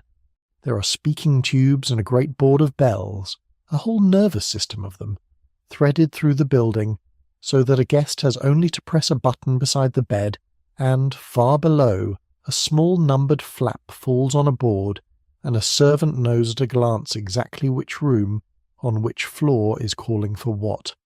And there are the pneumatic tubes, narrow pipes running through the walls, into which a written message can be sealed inside a little cylinder and sent whistling clear across the whole enormous hotel on a puff of air, from the front desk to a distant office in a matter of seconds. Mail, orders, notes, all of it flying invisibly through the walls of the sleeping house, quick as a thought. To the people of that time, who had grown up carrying every message on their own 2 feet, this was very near to magic, and visitors wrote home in wonder about it, about a hotel where you pressed a button and a thing was done, where a word spoken by your bed reached the far side of the building before you had set the receiver down. And so, all through the deep of the night, the great house keeps its own quiet conversation with itself. A guest on the 10th floor cannot sleep and presses the bell, and far below a small flap falls, and a porter reads it and climbs to bring a pot of tea. A note is sealed in its little cylinder and sent whistling through the wall to wake a clerk in a distant office. Sam's bell rings soft and clear in his lit shaft, and he rises to carry a late traveller up. None of it is loud. None of it disturbs the sleepers. It is the house murmuring to itself in the dark, arranging its own small kindnesses, moving warmth and food and help from where they are made to where they are wanted, and asking nothing of the people it serves but that they lie still and trust and sleep. That is the whole marvel of the place in the end, far more than the marble or the gold. Not that it was grand, but that it was awake and working and gentle all night around the stillness of the ones who slept. Sit with that image a moment, because it is a lovely and a restful one. All through the night, inside the walls, all around the sleeping guests, things are quietly moving. Warm air rising softly in its ducts, steam climbing in its pipes, little cars of food going up in their hidden shafts, messages whistling along their tubes on their puffs of air, the great board of bells waiting for its small numbered flaps to fall. The whole house is alive on the inside, working, carrying, tending, breathing, while the people it serves lie perfectly still. You could think of the hotel as one great warm body, and all of this as its blood and its breath and its nerves, going quietly about their work in the dark without ever once troubling the mind that sleeps at the centre of it. And up in that mind, up in the lit rooms and the marble halls, the long bright evening is at last beginning to end. The theatres have let out and their crowds have come and gone. The last suppers are being served and cleared. The peacocks of Peacock Alley are one by one taking the elevators up to their beds and their sleep.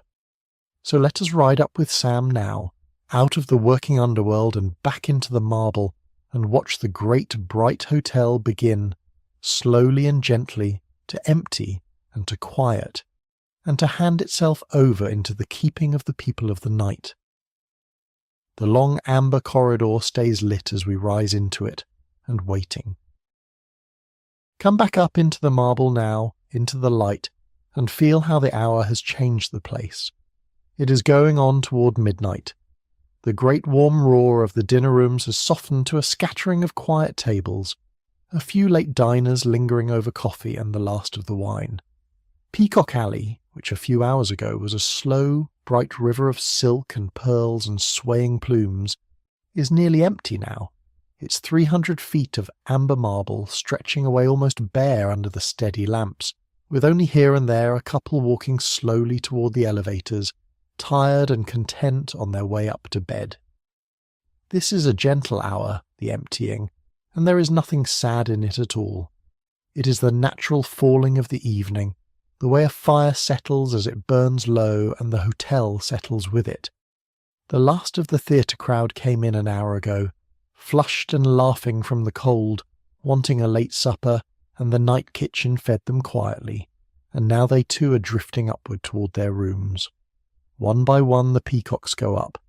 The elevators rise and fall, carrying them into the dark heights, and each time a car goes up, the great rooms below are left a little quieter, a little emptier than they were before.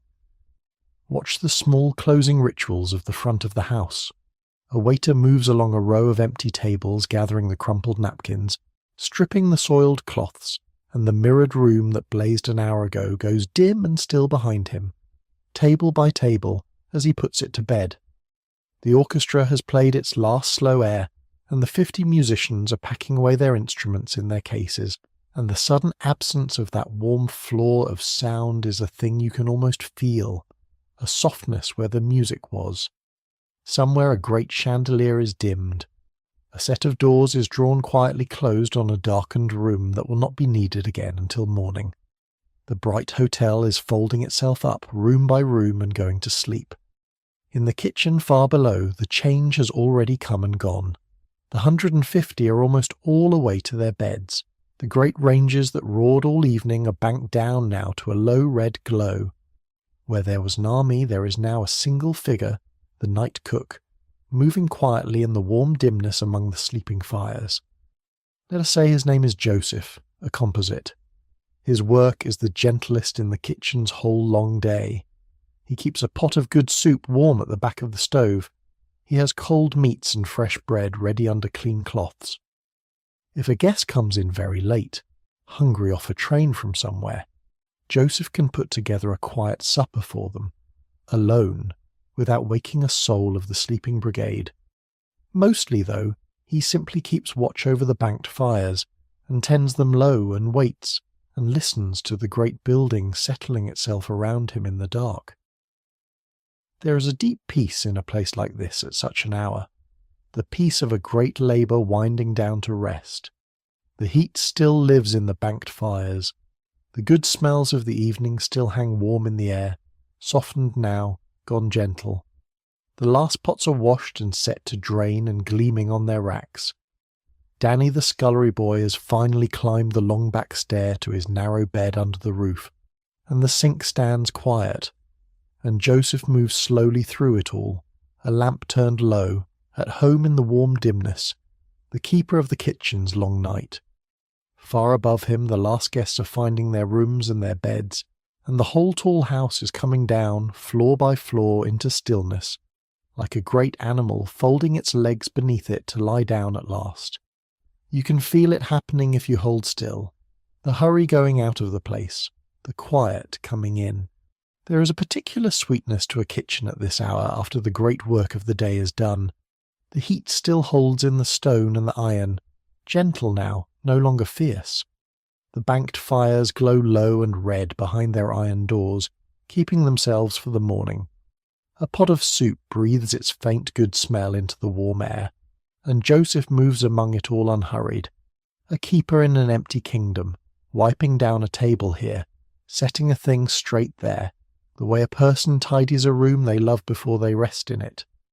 He has the whole great kitchen to himself now, this cook of the small hours, and there is a peace in that, in being the one left awake in a warm and finished place, the fires his to tend, the quiet his to keep, while far above him the house he feeds sinks slowly, floor by floor into its sleep.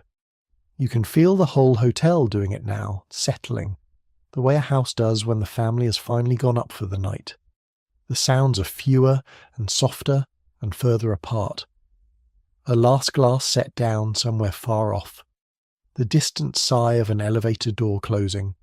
The small tick of the marble cooling near a tall window, where the winter presses at the black glass.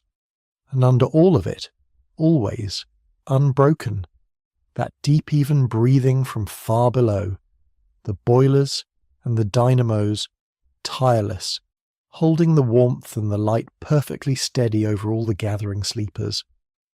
Let me give you something to hold through the deep hours coming, a few small words to come back to whenever you rise near waking. The corridor is lit, the boilers hold their steam, the great hotel is breathing slowly now. Whenever you drift and surface again tonight, you can find your place at once with those 3 small facts.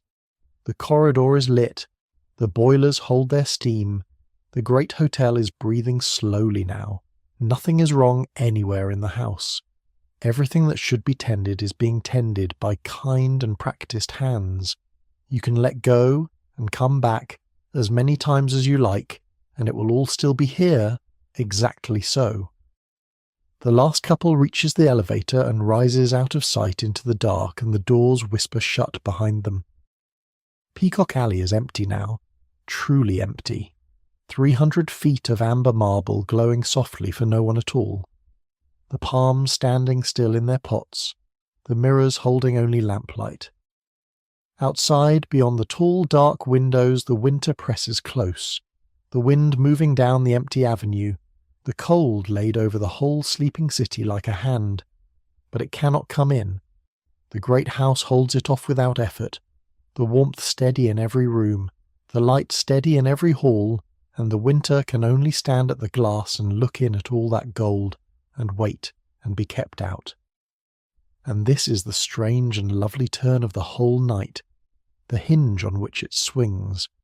The hotel the newspapers wrote about has just gone to bed, and the other hotel, the one we came all this way to find, is only now, quietly, coming awake. Because a house this size, with thousands of people sleeping trustingly inside it, can never simply be left to itself. Someone has to keep it. Someone has to sit up through the dark. And all across the building now, in ones and twos, in pools of lamplight, the people of the night are quietly taking up their posts. The first of them sits where the whole great hotel meets the outside world, at the front desk, awake against the entire sleeping house. So let us go to him first. The long amber corridor stays lit as we go and waiting. The front office at midnight is one of the quietest and most watchful places in the whole hotel. By day it is a crowd and a bustle, a churn of arrivals and departures, of trunks and keys and questions and the ringing of the desk bell. Now it is one man in a single circle of lamplight behind the long polished counter, with the great empty lobby stretching away in front of him into shadow, and the whole sleeping house rising into the dark above his head, floor upon silent floor.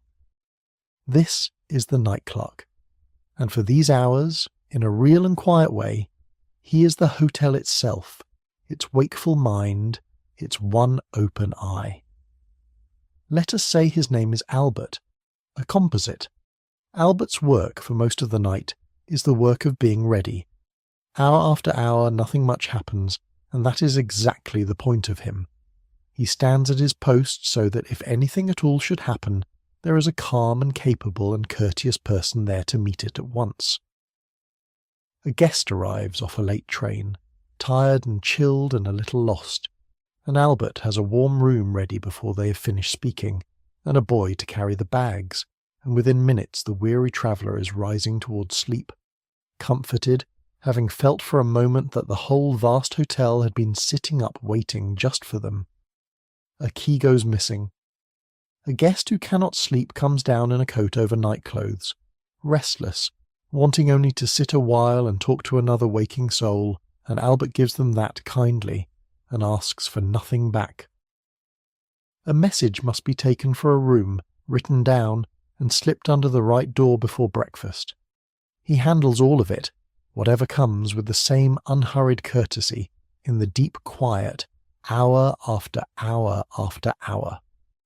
Behind him the great board of keys hangs in its long rows, and it tells the whole story of the house at a single glance. Most of the hooks are empty now, their keys upstairs in the doors of sleeping guests. A few still hold their keys, the rooms behind them dark and cold and waiting for tomorrow's arrivals.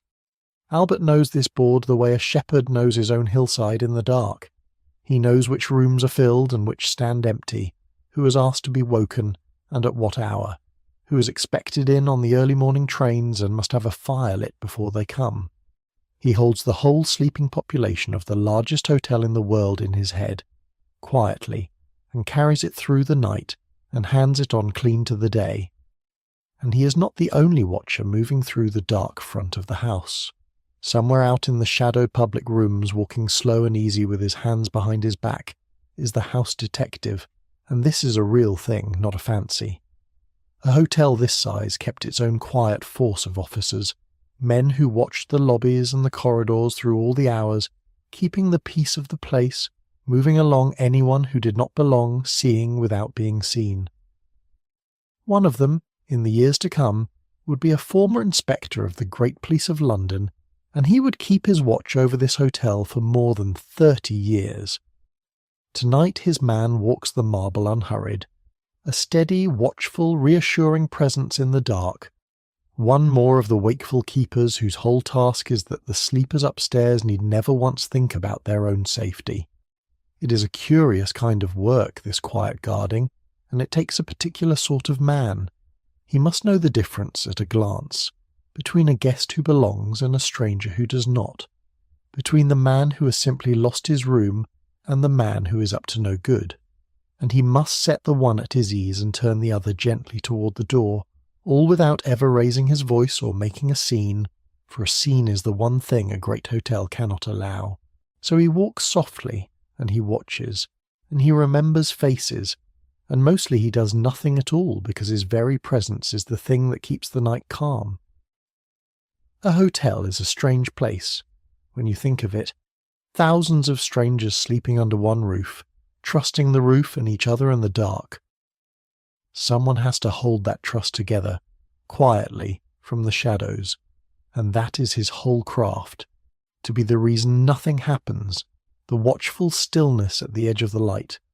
And here, standing in the still lobby beside Albert, is the moment to give you the number that this entire night turns upon. Because a hotel like this one kept a staff so vast that it is hard, even now, to quite believe it, and there is one day when someone counted, and the count survives. On a single quiet Sunday, in the hard early summer when the hotel was young, and the country was deep in a slump, there were 40 guests in the house that day, and 970 servants on the payroll to serve them. 40 guests, 970 servants. Sit with that a moment gently, the way you would sit with a genuine wonder. Now, I want you to hold that rightly, because that was a strange and slack day, the very bottom of a hard season, and it was never quite so far tipped as that on an ordinary night, and I would not have you carry away a false picture. But the truth underneath the number holds on every night, full house or empty. For every single face you saw out in the light this evening, there were many, many hands you did not see, working in the dark, keeping the whole enormous thing warm and lit and fed and clean and safe. The guest sees the clerk, the waiter, the man who holds the door. The guest does not see the hundreds of others. That was the whole design of the place, its deepest art. The wonder of this hotel was never only its marble and its light. The wonder was the sheer size of the hidden effort, the great quiet multitude of people it took to make one person's single night feel weightless and free. 40 in the light, 970 in the dark. That is the true shape of this world, and the true shape of tonight. Albert turns a page in his register and makes a small neat note, and the lobby is silent around him but for the scratch of his pen. And a few feet away, at a desk of his own, under his own single lamp, another man sits bowed over a great open ledger, and his work is the strangest and most solitary of the whole night. He must take the entire day just ended, every meal and message and room and glass of wine in the whole enormous house, and turn it before the dawn into a single set of figures that balances to the last penny. So let us go quietly and stand at his shoulder, and watch. The corridor is lit. The boilers hold their steam. The great hotel is breathing slowly now and waiting. The man at the desk is called the night auditor, and of all the night's workers his task is the most purely quiet, the most inward, the most like a long, slow act of patience held steady in the dark. Let us say his name is Edwin, a composite. He sits alone in his pool of lamplight with the whole day's life of the hotel spread before him in paper, and his one job through the small hours is to make all of it agree.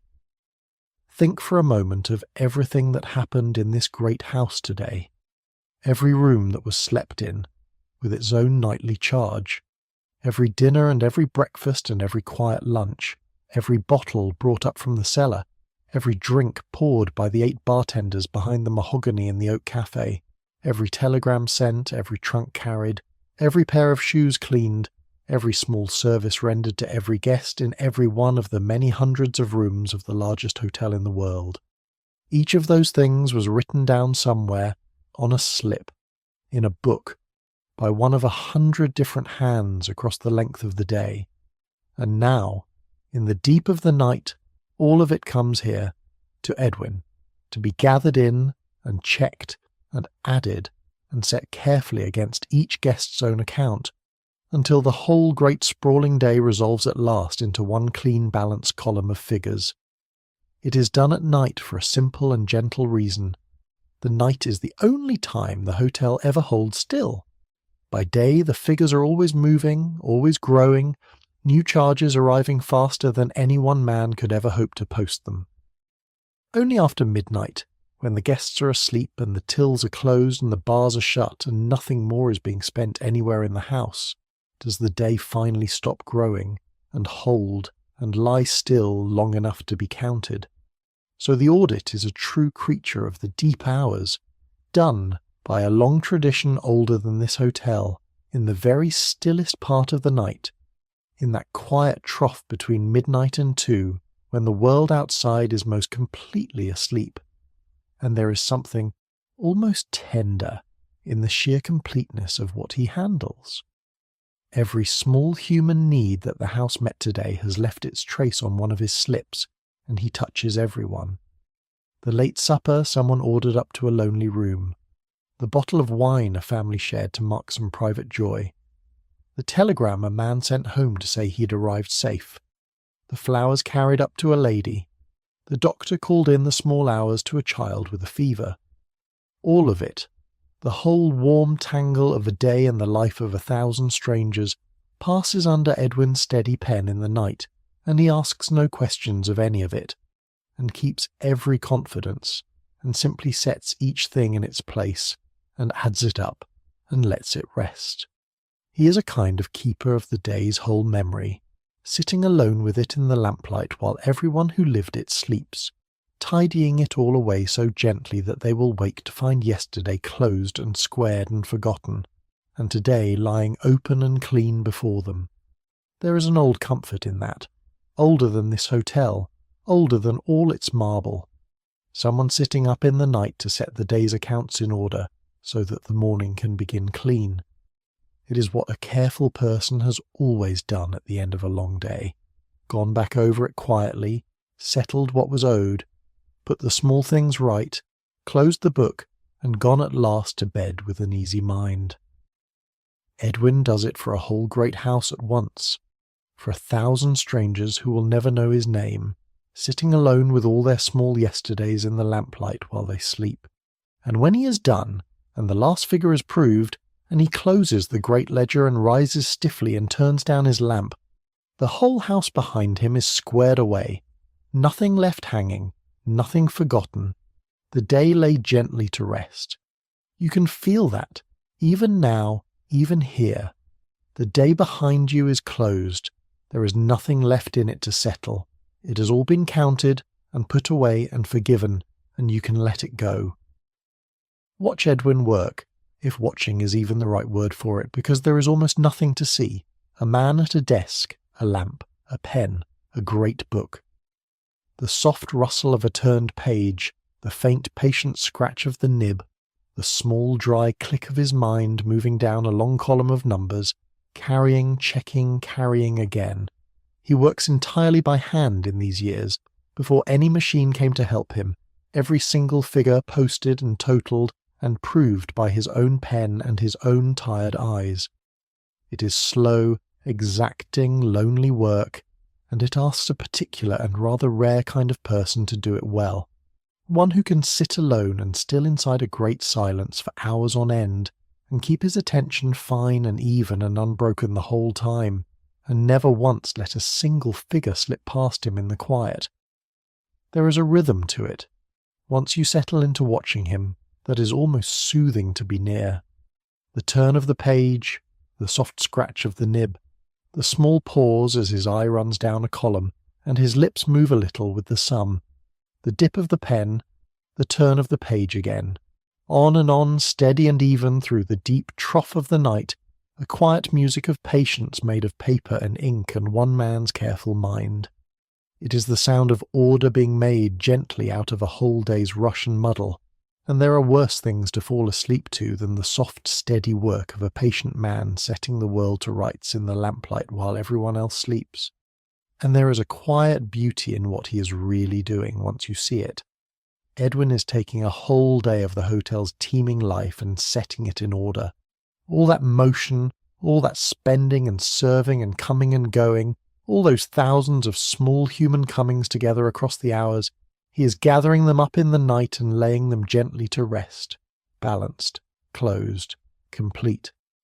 By the time the first grey light comes to the window, there will be a single sheet before him, the day's transcript on which the entire life of the house for a whole day is set down and made to agree and finished. And then, and only then, a new and empty day can begin from a clean page. He is, in his patient and solitary way, one of the people who lets the whole hotel sleep, by quietly tidying away the day behind it, so that the morning can start fresh and clear and owing nothing to what came before. So leave him to his columns now, in the good deep silence that his work needs. His lamp will burn there, small and steady, until the last figure is proved and the day is closed. And while he counts, out in the great dark public rooms beyond his little circle of light, other night workers are already busy at a labour as physical as his is still, down on their hands and knees on the cold marble, so that the very floor the peacocks walk tonight will be clean and dry and shining for them again by morning. It is time we went and met them. The corridor is lit. The boilers hold their steam. The great hotel is breathing slowly now and waiting. Out in Peacock Alley, in the deep of the night, the corridor is not quite as empty as it looked. Down at the far end, small against 300 feet of glowing amber marble, there are figures kneeling on the floor. They are women, and they have pails of water beside them, and cloths and brushes in their red hands, and they are scrubbing the great marble corridor by hand, on their knees, in the deep quiet, so that by the time the first guest walks this way in the morning, the stone will be spotless and dry and gleaming as though no foot had ever crossed it. These are the charwomen, the night cleaners, and they are among the least seen and the least thanked of all the hotel's many people, and among the most necessary of them all. Let us kneel a while beside one of them. Let us say her name is Bridget, a composite, drawn from the many real women who did this exact work through the long nights of that age. Bridget came on when the guests were going up to their rooms, and she will work on until the light comes, and her whole world for these hours is a small square of marble and the reach of her own 2 arms. She wrings the cloth. She washes the stone in long even strokes, working the dirt of 1,000 fine shoes up out of the marble. She dries it carefully behind her as she goes, backing slowly down the great corridor on her knees, leaving the floor clean and shining in her wake, foot by foot, yard by yard, the whole 300 feet of it before the morning. Her hands are red and swollen from the cold water. Her knees ache on the hard, unforgiving stone, and still she moves down the marble at a steady, patient pace, never hurrying and never stopping, because the corridor is very long, and the morning is fixed and coming, and the stone must be perfect when the first light finds it. The wages for this kind of work were among the very lowest that a person could earn anywhere in the city. In those years, a great many of the women who cleaned the buildings of New York through the night made less than $9 for a whole week of nights like this one, at a time when it was reckoned by people who studied such things that a woman needed a good deal more than that simply to live in any decency and comfort at all. It was hard, cold, humble, aching work, done at the very hours when the rest of the world lay warm and asleep for very little money, on the knees, in the dark. There was a reason it was night work, and it is a small window into how carefully the whole thing was arranged. The women cleaned in the deep hours, after the crowds had gone and before the guests came down, so that the marble could be washed and then left to dry and settle in peace, the disturbed dust drifting slowly down and being wiped away in a second passing, so that by breakfast not a speck remained. It was a craft in its way, with its own quiet knowledge, the order of the work, the right cloth, the trick of leaving the floor to rest between the washing and the final wipe. And it fitted itself for many of these women into a life already full, a child asleep at home in the care of an older sister, a husband on his own hard shift or gone or ailing, a household to keep by day and this to keep by night. They carried 2 lives at once, the way so many women have always done, and they did it without complaint and without applause, and they were proud, fiercely and rightly proud, of the shining floors they left behind them in the dark for a world that never once said thank you. And yet I will not leave you with only the hardness of it, because to see only that would be to see these women wrongly, and the record itself will not let us. A man who managed such buildings once complained in so many words that happened to be written down that here in New York he simply could not get the women to work whatever hours he pleased to set them, because they were, he said with real frustration, an independent lot. Hear the frustration in it, and then hear, underneath the frustration, the deep compliment he never meant to pay. These were not meek and broken and pitiful figures at all. They were tough, proud, shrewd, independent working women who knew the plain worth of their own labour and would not simply be pushed around by any manager who thought he owned their time. They chose this night work, very often, because it fit itself around children asleep at home and around households and lives of their own, and they did it on their own terms as far as the hard world would ever let them, and they kept their spirit whole through all of it. Bridget on her knees on the marble is not a figure to be pitied, she's a figure to be respected. The hardness is true and the pride is true, and the two of them belong together, and neither one is the whole of her. So let the picture be a whole and honest one. The grandest indoor street in all of America, 300 feet of amber marble beneath its steady golden light, empty and silent and beautiful in the deepest part of the night, and one strong, proud, independent woman moving slowly down the whole length of it, on her knees, making it perfect for a morning she herself will not be there to see, for guests who will never learn her name or think for one moment of her hands. That is as true a picture of this great hotel as any pearl or plume in the whole bright evening. Perhaps, in the end, it is the truest picture of them all. And the corridor she leaves behind her is a beautiful thing in the deep of the night, worth pausing in for its own sake. 300 feet of amber marble, washed and dried and shining, the palms standing tall and still in their great pots, the mirrors at either end holding the long gold reach of the lamps and giving it back so that the corridor seems to run on forever into a warm bright distance. By day it was a river of people. Now it is simply itself, quiet, perfect, glowing, kept beautiful through the dark hours for no eye at all but ours. There is a peace in an empty grand room in the middle of the night that a full one never has, the peace of something lovely at rest, waiting patiently for the morning and asking nothing in the meantime. Bridget made that peace, on her knees, and then she moved on and left it shining behind her. Bridget reaches the end of her stretch of corridor and rises stiffly to her feet, and eases her aching back straight, and she moves her pail along, and the long marble behind her shines wet and clean in the lamplight. Far above her, along the sleeping guest floors, another night worker is quietly walking, moving from door to door in the dim light, bending at each one to gather something small and personal that has been left outside it. His work is one of the tenderest secrets of the whole night, and it is where we go next. The corridor is lit and gleaming now behind her. The boilers hold their steam. The great hotel is breathing slowly now and waiting. Go up now into the sleeping heights along one of the long guest corridors in the very deep of the night. It is dim here, the lamps turned low so as not to wake anyone, and the doors run away in a quiet unbroken row on either side, each one closed upon a sleeping guest.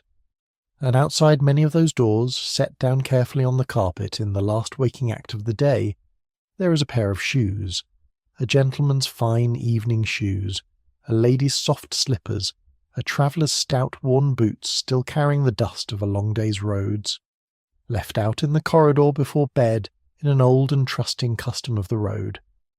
And along this whole silent floor, at this very hour, a man is moving quietly from door to door, bending, gathering the shoes and carrying them softly away into the dark.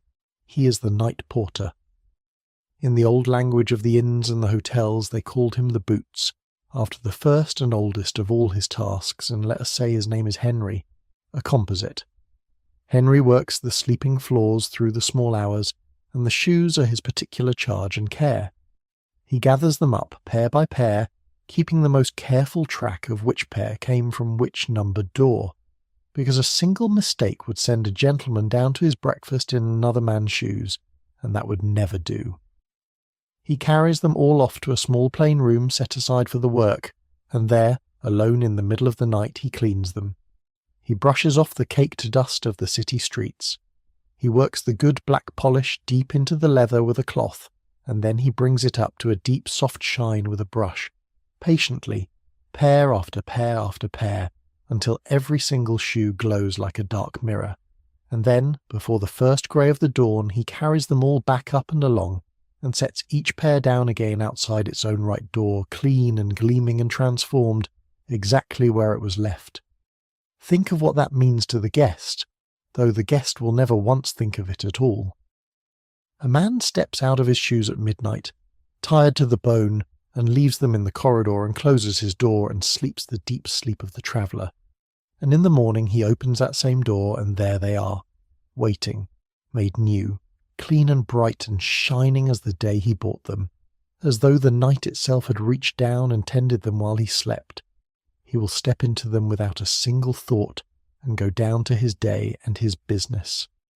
He will never know that a man named Henry stood alone in a small room at 3 o'clock in the morning with a brush and a tin of polish and made them so. That is the whole quiet gift of it, and its whole quiet beauty. Care done in the dark and found in the light, with the hands that did it already gone away to their own rest before the giver ever wakes. And think, too, of the small trust folded into the custom itself. A traveller in a strange city, in a house full of strangers, sets his shoes outside his door in the dark and closes it and sleeps, certain that they will be there in the morning cleaned and not gone. He does not lock them away. He does not doubt. He simply trusts the house and the unseen man who walks the floor, and the trust is never once broken. That is a quiet kind of civilization, when you stop to see it, a whole web of small trusts holding a great house together in the night. The guest trusting the porter keeping the faith, the shoes going out dusty and coming back bright, and no word passing between them at all.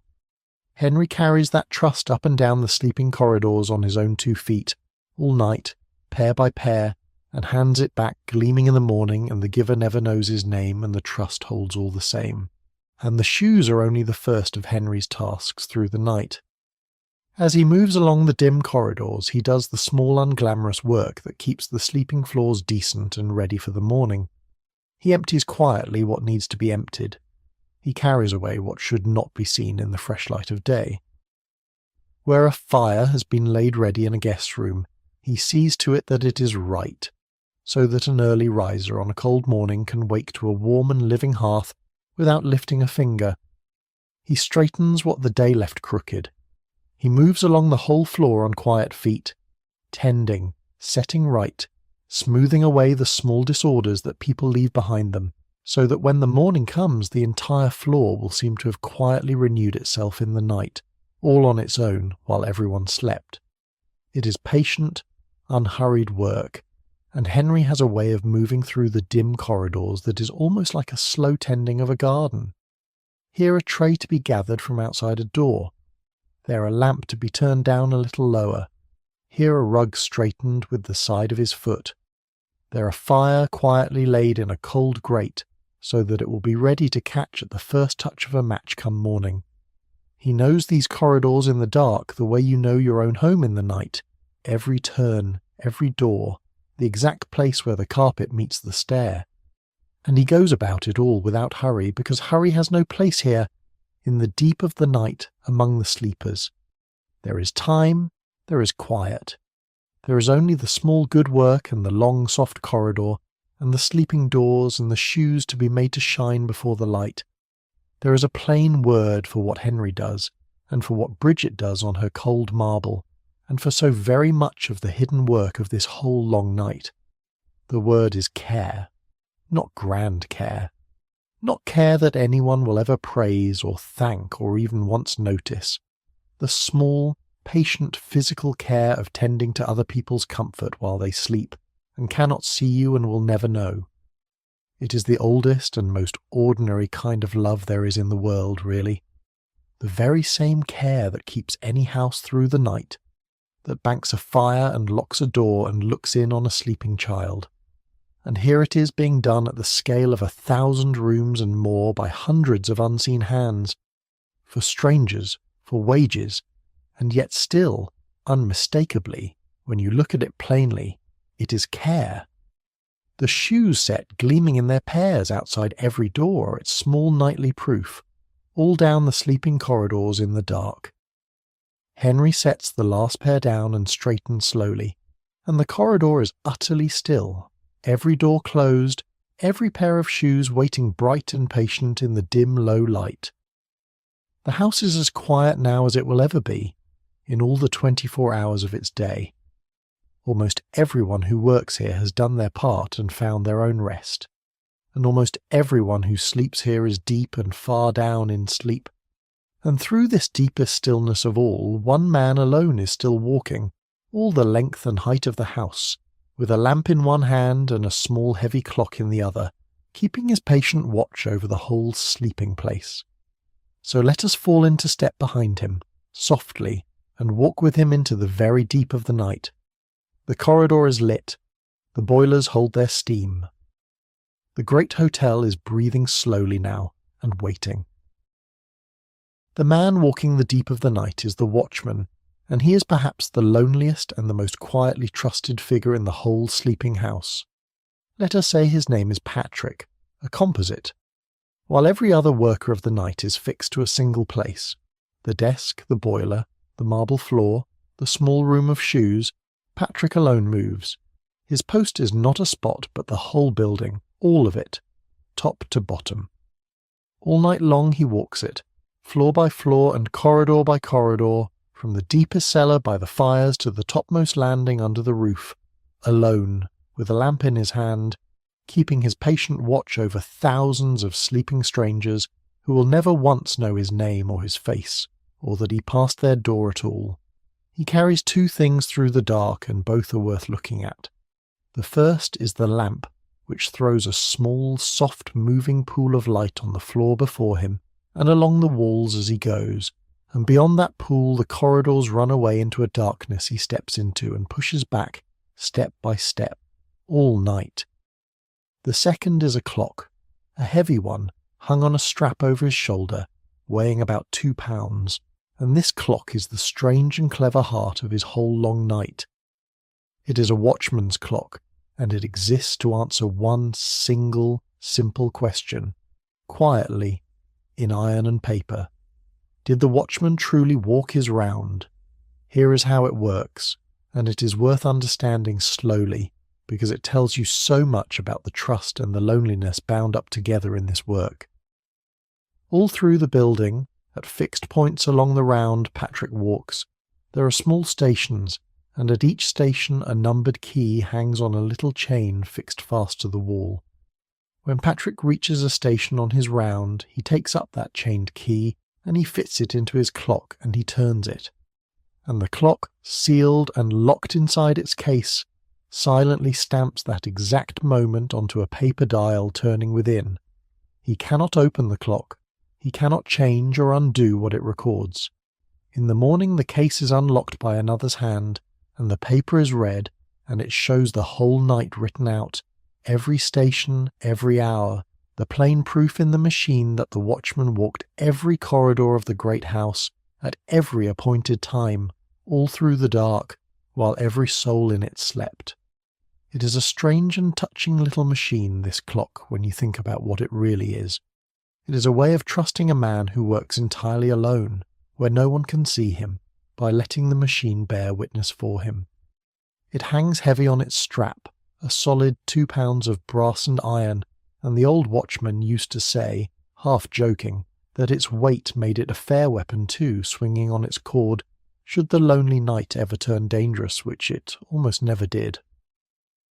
The stations were set all through the house and its far corners, some in plain sight, some tucked away where only the watchman would ever find them, so that to make his round he had to go everywhere, into every quiet corner of the sleeping place, and leave nothing unwalked. And so the machine did two things at once. It kept the owners easy, knowing the round was truly walked, and it kept the watchman company in a way this one small task repeated through the long hours, this steady click of the key that marked his lonely progress through the dark and told him too that time was passing, that the night was moving, that the morning would come. And Patrick knows this house at night better than any soul alive, better than the man who owns it, better than any guest who ever slept in it. He knows which stair creaks on the 9th floor, and which board has been loose for a year. He knows the particular hush of the ballroom when it stands empty and dark, the way the great chandeliers catch the least light and give back a faint gleam far overhead. He knows the smell of each floor, the flowers on one, the faint kitchen warmth rising to another.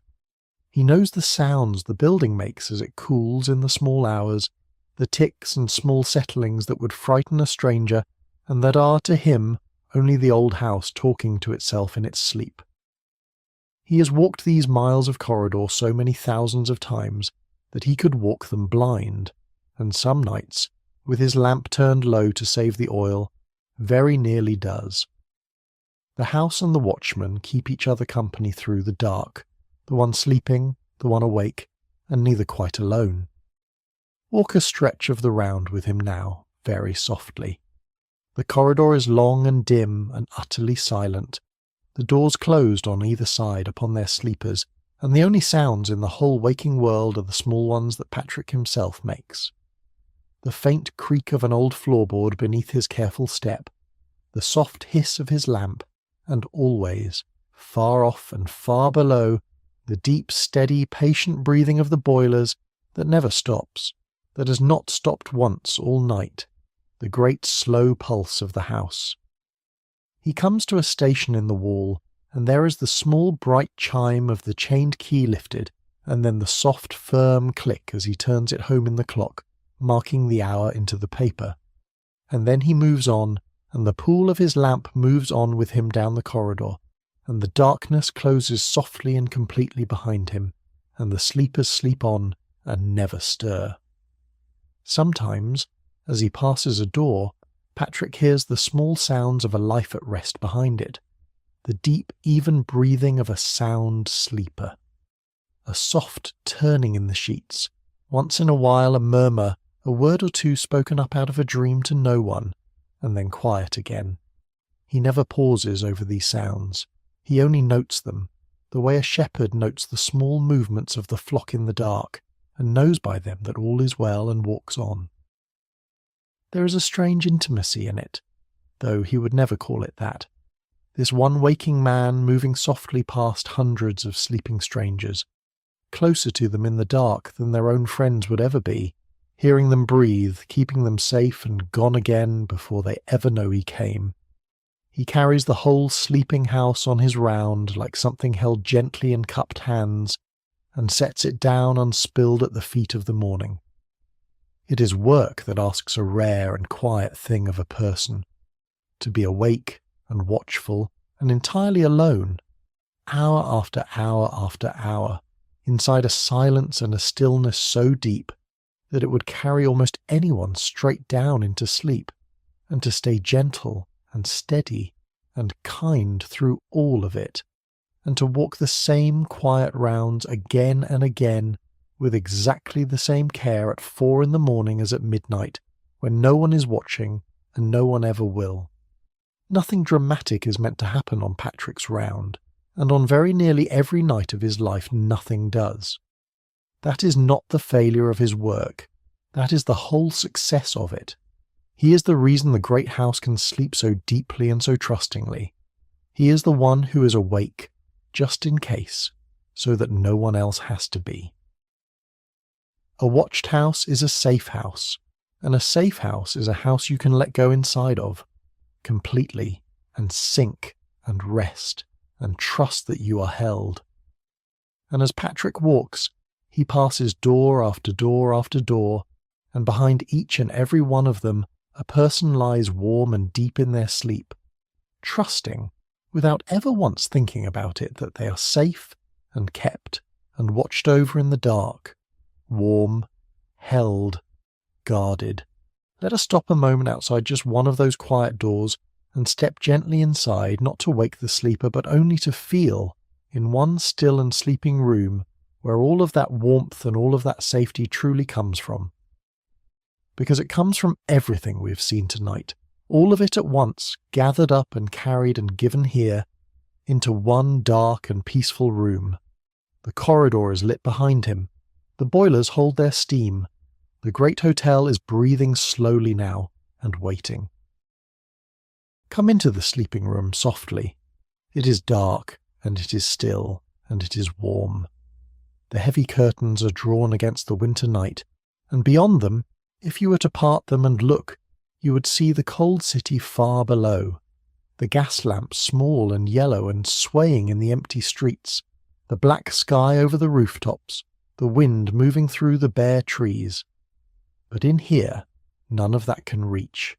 In here it is warm and quiet and safe, and a guest lies deep in the middle of sleep, breathing slow and even, one hand loose and open on the coverlet, gone all the way down into rest, having handed the whole night over to other people, without even knowing that they did. Under the window, low against the wall, there is a radiator, and it is faintly, steadily warm to the touch, and every so often it gives the smallest tick or a soft sigh as the heat moves through it in the dark. That warmth, that small ticking warmth in this still room, is the very last stop of a very long journey. Follow it back down now in your mind all the way that we came tonight, all the way to its beginning.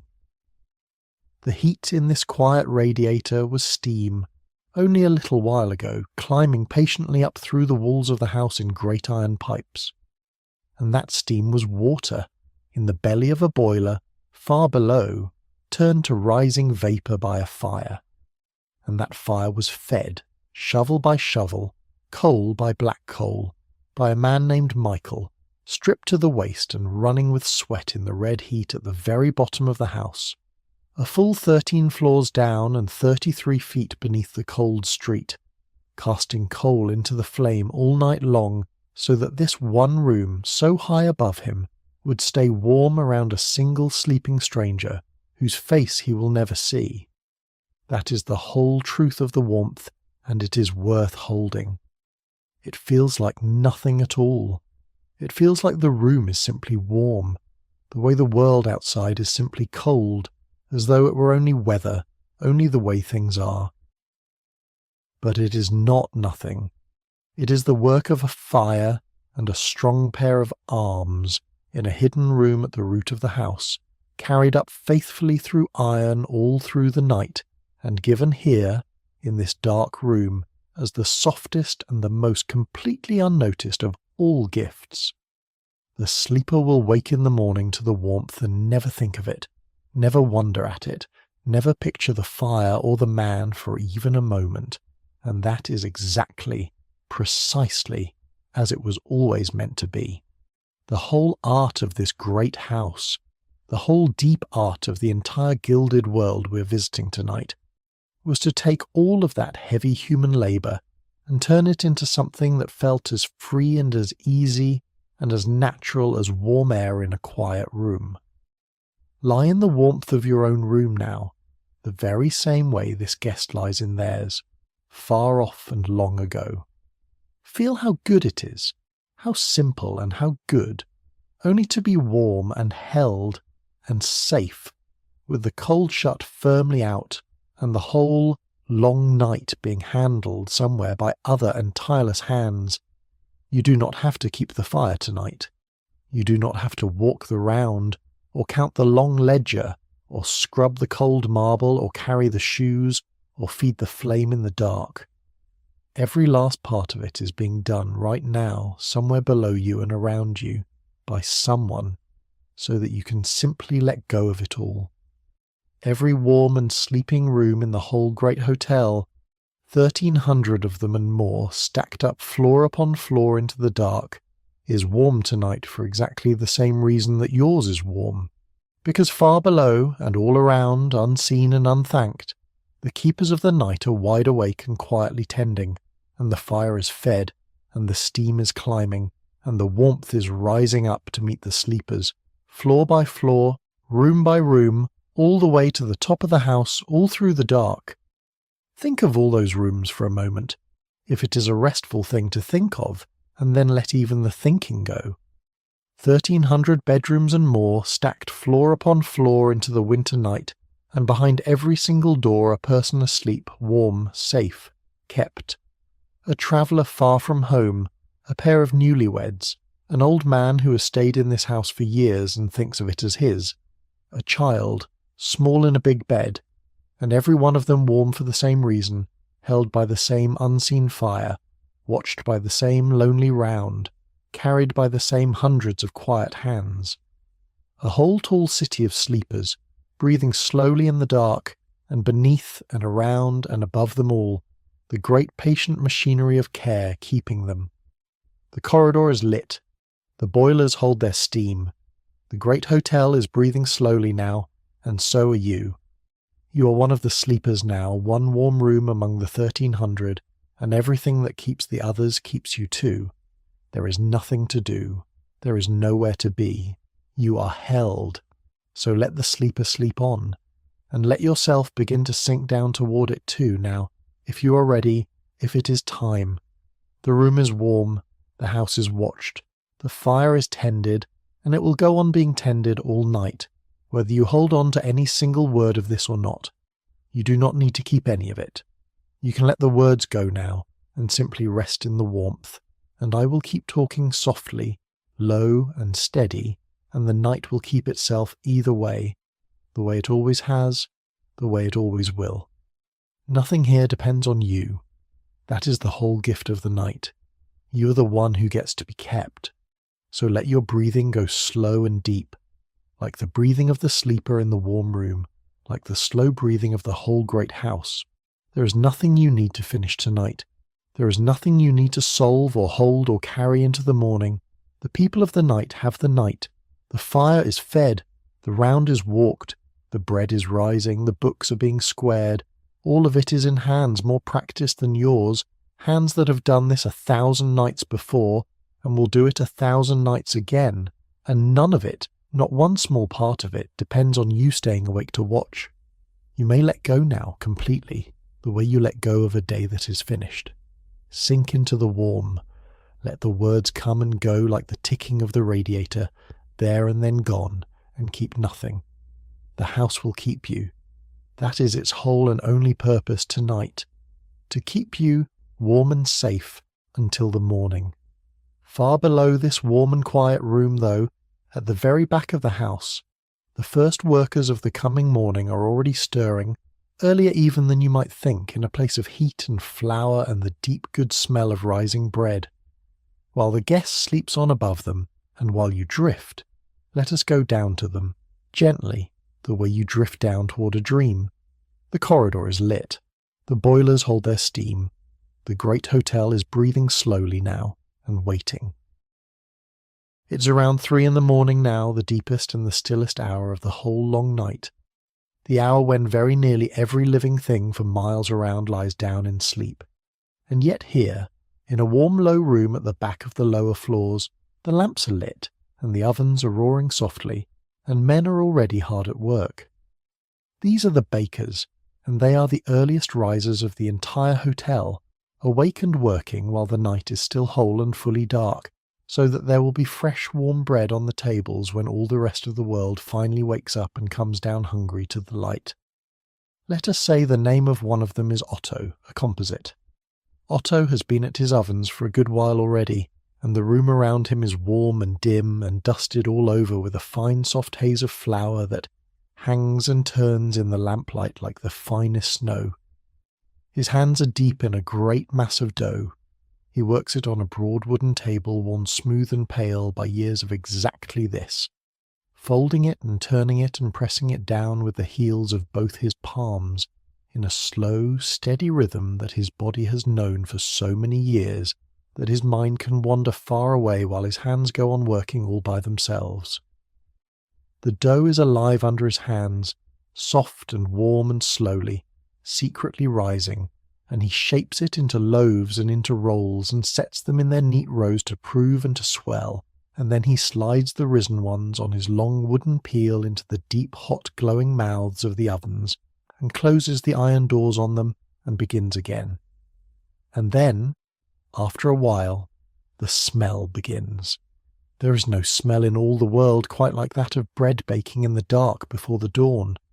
It fills the low room first, warm and sweet and deep and somehow ancient, the oldest good smell there is, and then it begins to travel. It drifts out of the warm bakery and along the plain lower passages, and it rises slowly and patiently up through the floors of the sleeping house, so that here and there, far above, a guest deep in a warm bed stirs a little in their sleep and breathes it in without ever waking at all, and their dreams turn, for no reason that they will ever afterward remember, gently toward warmth, and toward morning, and toward home, and toward the kitchens of their own childhood, long ago. The work of the bakers was hard, and it is right to say so gently and plainly. To be a baker in that age was to give up entirely the ordinary night that other people keep. It was to sleep in the daylight and to wake in the black dark, to work the long hours in heat and flour dust while the whole rest of the world lay still and warm in their beds. In the poorer bake shops scattered across the city, down in the cellars, the conditions could be genuinely wretched. The hours cruelly and endlessly long, 70 hours in a week, and more, far more, until at last the law itself stepped in to say that no man should be made to bake for more than 10 hours in a day. The rooms were close and damp and low, and many a city baker simply slept where he worked, curled on the very boards he kneaded upon, because there was nowhere else to go and no time at all to get there. The hotel's own great bakery was a far kinder and cleaner place than the worst of those cellars, warm and well built and part of a proud house. But the deep shape of the baker's life was the same everywhere it was lived. The whole night turned inside out, the body given over wholly to the ovens and the dark so that other people, who would never think of it, could have their fresh morning bread. And there was a real pride in it too, deep and quiet and true, the way there is always pride in skilled work done well by a person who knows their craft. Otto's bread is good. He knows that it is good, knows it in his hands.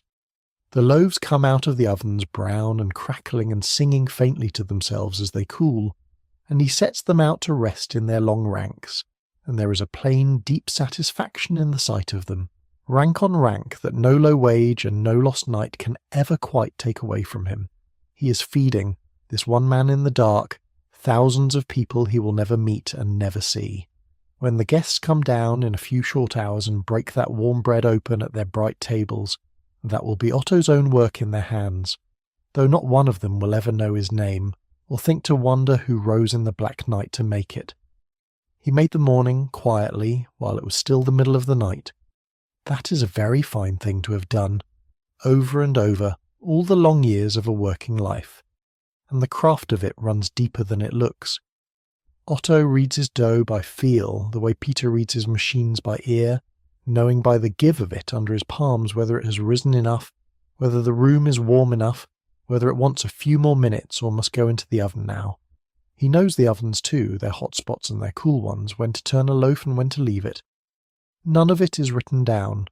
All of it lives in his hands and his nose and his long habit, learned from some older baker years ago in some other dark, warm room, and passed to him the way it will pass from him to the young man beside him one day. That is the quiet dignity of a craft. It cannot be hurried, and it cannot be faked, and it does not care in the least whether anyone is watching. The bread will be good, or it will not, and Otto has spent his life making sure it is good, for people he will never meet, in the dark before a morning he helps to make and rarely stays to see. So leave the bakers now to their warm and flurry work, the loaves rising and swelling, the ovens breathing their steady heat out into the dark, the good smell climbing through the house. Their morning is already well begun. And out beyond them, past the warm bakery, at the plain doors where the great hotel meets the open street, the city itself is beginning, very quietly, to stir, earlier even than the bakers thought, and the first cold carts of the new day are already coming up through the dark. So let us go and stand a moment in the cold at the service door and watch the morning arrive. The corridor is lit. The boilers hold their steam. The great hotel is breathing slowly now and waiting. Go to the very back of the hotel now, to the service entrance on the quiet side street, where the great house takes in, through one plain door, everything that it needs from the wide world to live. It is around 4 o'clock in the morning, and it is bitterly cold, and it is still fully dark, and the fashionable avenue at the grand front of the hotel is fast and completely asleep. But here at the back, quietly, without any fuss at all, the new day has already begun. A city always wakes from below and from behind long before it wakes at the front, and this plain cold doorway is where you can stand and watch it happen, hour by hour in the dark. The first to come, very often, is the iceman. He begins his rounds at 4 o'clock in the morning, in every kind of weather, 7 days of every week, and there is no colder or harder start to a working day anywhere in the whole city. His heavy wagon comes up the dark street, the horse breathing out great slow clouds of steam, its hooves loud on the cold cobbles, and the iceman swings down stiffly from his seat, and he hauls the great clear blocks of ice up onto his shoulder, 20, 30, 40 pounds of it at a heave, with a folded wet piece of sacking slung over his shoulder to bear the cruel cold and the sharp weight of it against his own body. He carries the ice in through the service door to the deep larders, block after heavy block, his breath white in the lamplight, his hands red and half numb and past feeling. And then he climbs back up onto his high wagon, and he shakes the reins, and he moves on to the next place that needs him, and the next, all through the last dark hour before the dawn. Let us say his name is Sal, a composite, one of the thousands upon thousands of men who did that bitter cold work so that other people's food would keep, and other people's wine would chill, and other people would never once have to think about how. And after the iceman, the rest of the morning comes, cart by cart, up out of the dark. The milk wagons, their tall metal cans clinking softly and musically together in the cold. The carts of vegetables and fruit up from the great markets by the river. The fish, packed and gleaming in the very ice that Sal and his brothers cut from the winter ponds and hauled here through the night. The cream and the butter and the crates of eggs, and loveliest of all among the plain honest provisions, the flowers. Great fragrant armfuls of fresh-cut flowers come in from the growers in the cold before the dawn, to be carried inside and arranged all through the coming day into the tall bowls and the vases, and to tend and refresh the famous palms standing in their courts of tinted glass. All of it, the whole living freight of a single day in the largest hotel in the world, comes in through this one plain dark door in the last cold hour of the night, carried on the backs and the wagons of men who rose while the whole city slept. Stand here in the cold a moment longer and watch it, because it is one of the true quiet marvels of a great city. This, once you stop and see it. A hotel full of thousands of sleeping people is going to wake in just a few hours and want its breakfast, its fresh warm bread, its cold sweet milk, its eggs, its flowers fresh on every table. And it will all simply be there, waiting, perfect, as though it had grown in the building overnight of its own accord. But it did not grow there. Every bit of it was carried here, in the dark and the cold, by the iceman and the milkman and the market men, the outermost ring of all the many rings of the night's keepers, the ones who never even come inside, who tend the great house from the cold street and are gone again into the dark before a single guest has so much as opened an eye.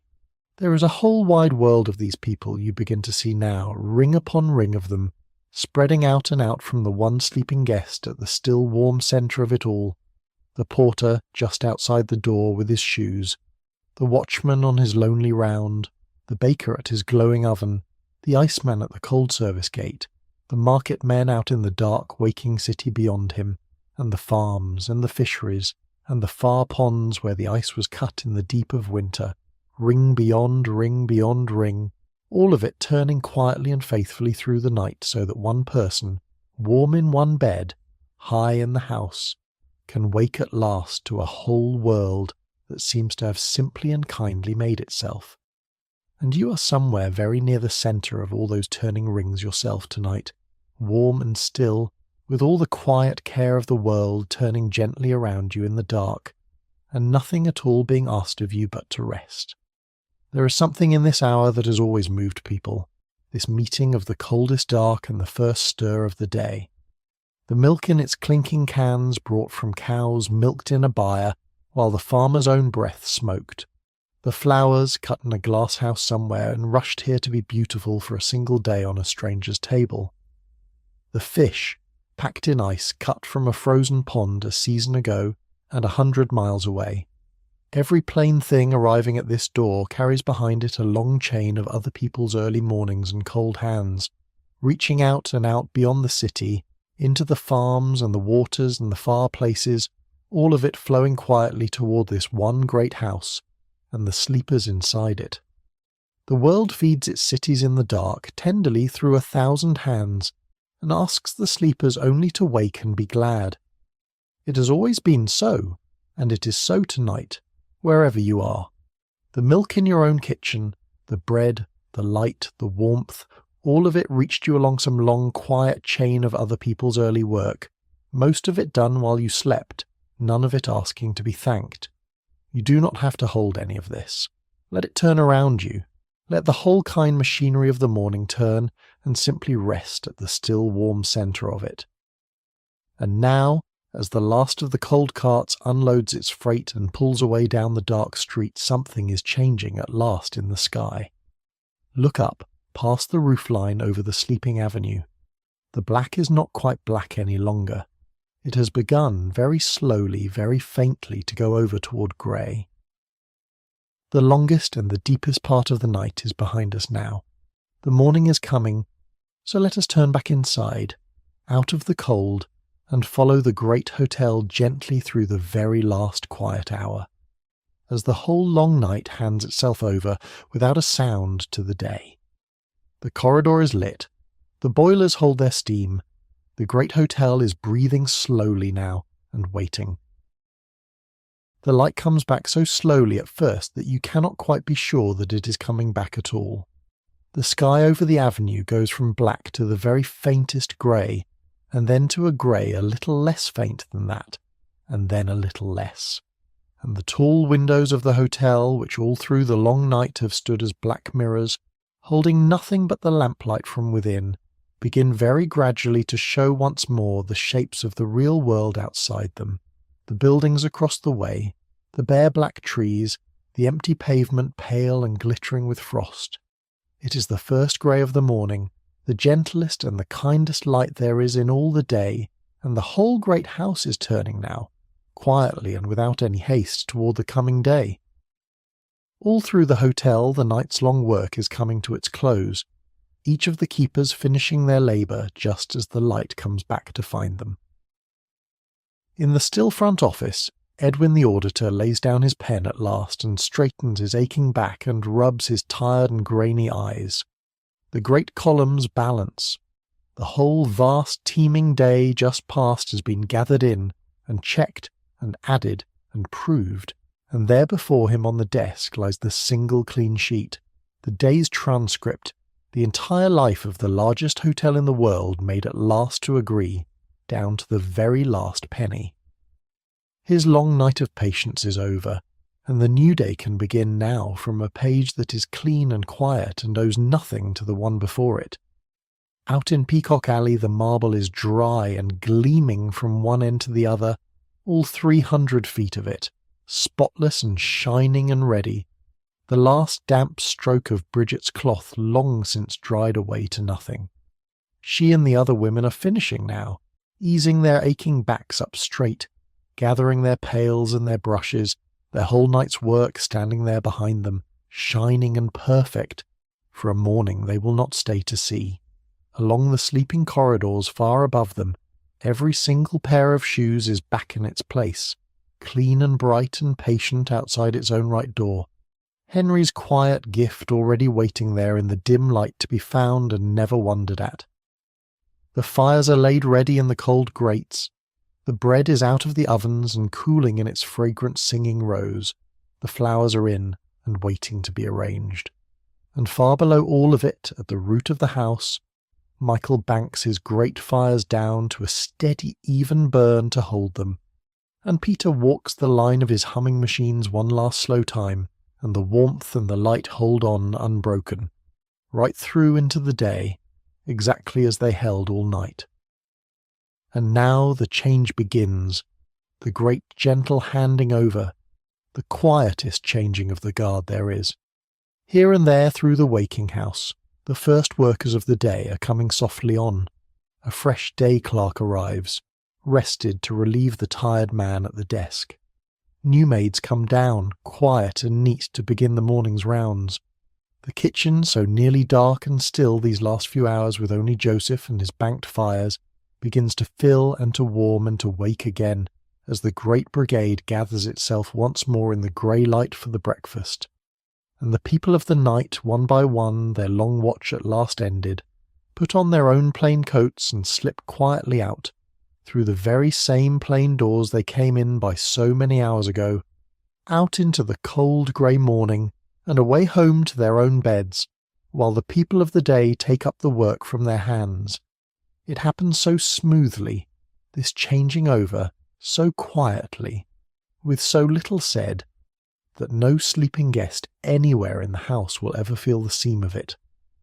One shift lays the long night gently down, the other lifts the new day gently up, and the great hotel breathes on, warm and steady, without a single pause between them. Follow them out for a moment, the night people going home, because they have earned their going.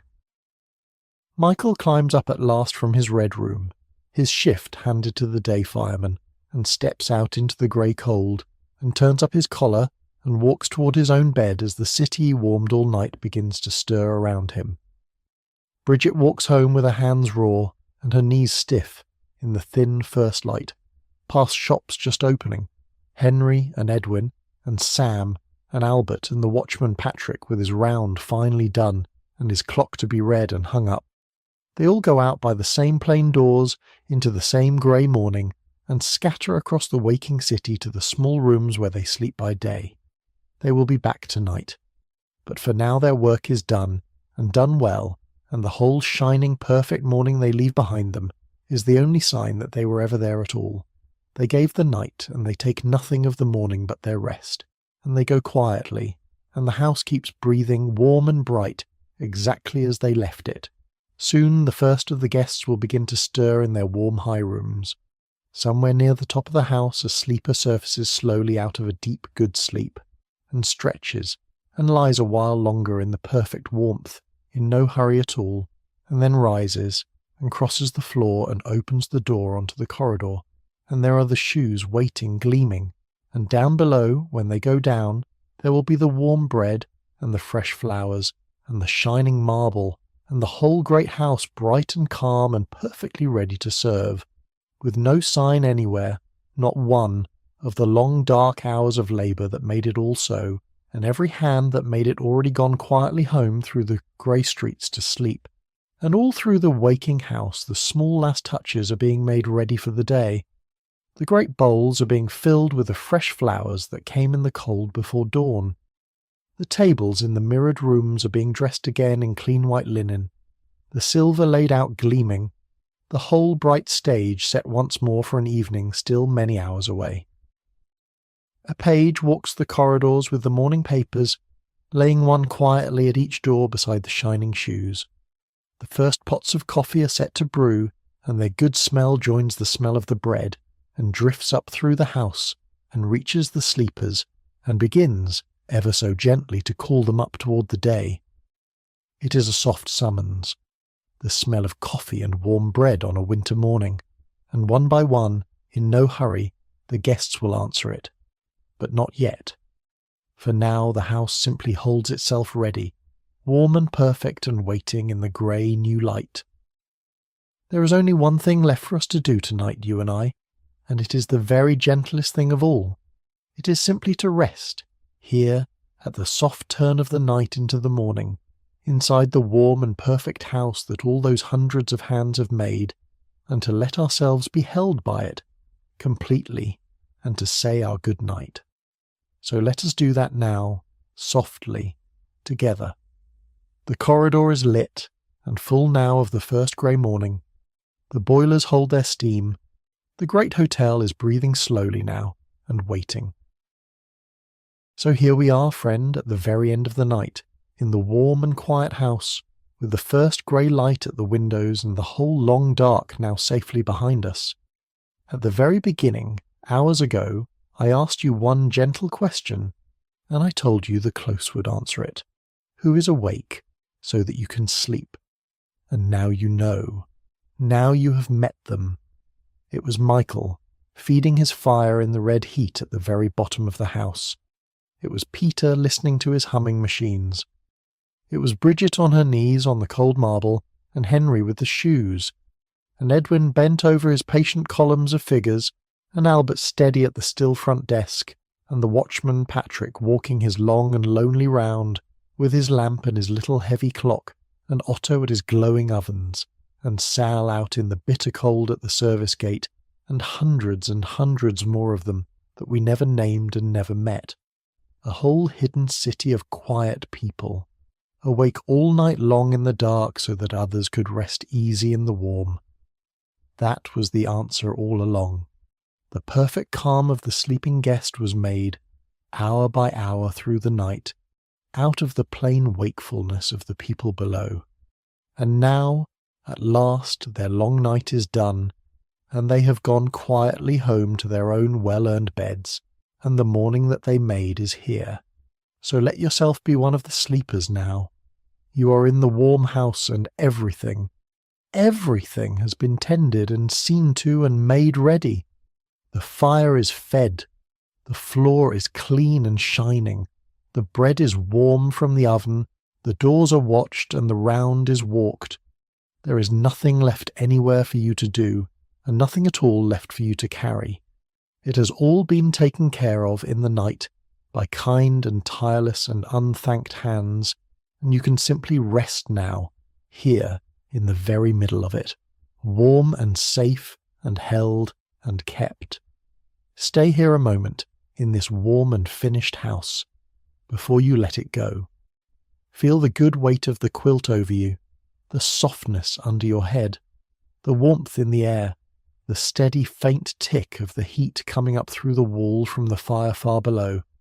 Hear the great house breathing slowly all around you, 1,300 sleeping rooms, the marble shining, the corridor lit, the round walked, the whole quiet nation of keepers just gone home. You're inside all of it now, wrapped in it, held at the still warm centre of the largest, kindest house in the world, on an ordinary winter night that will never come again, and never quite ends.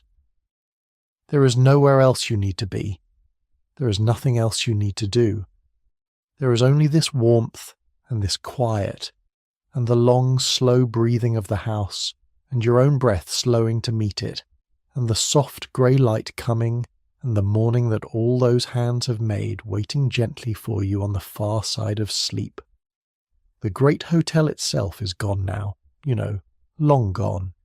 In time they pulled it down to raise a taller tower in its place, and much of its beautiful amber marble was carried away and let down quietly into the sea, where it lies to this very day, cool and still on the dark floor of the ocean, far off the coast. But the words that it gave us are still in our mouths. There is a salad that still carries this hotel's name, that a man who could barely scramble an egg first set down here. Somewhere, still, someone says a meet me at the hyphen, or means it without knowing the words, when they choose a warm, bright place to gather out of the cold. The building is gone, but it left these small, warm things behind it in the language and the life of the city, the way a fire leaves warmth in a room long after it has burned down, and the warmth that it stood for is still with us. And everywhere tonight, in every place where people lie down to rest, someone is still keeping the fire and walking the round and watching over the sleepers exactly the way that someone always has and the way that someone always will. That keeping never ends. It is one of the oldest and kindest things that people do for one another, and you are inside it right now, held safe within it, this very night.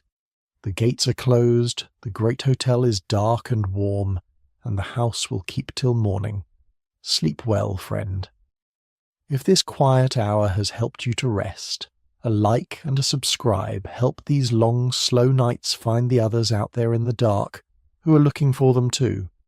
And whenever you wake, I will be here again, waiting, with another warm and quiet night for us to spend together, in another great house, with its own hidden hands keeping their own gentle watch over the sleepers all the way through until the morning comes.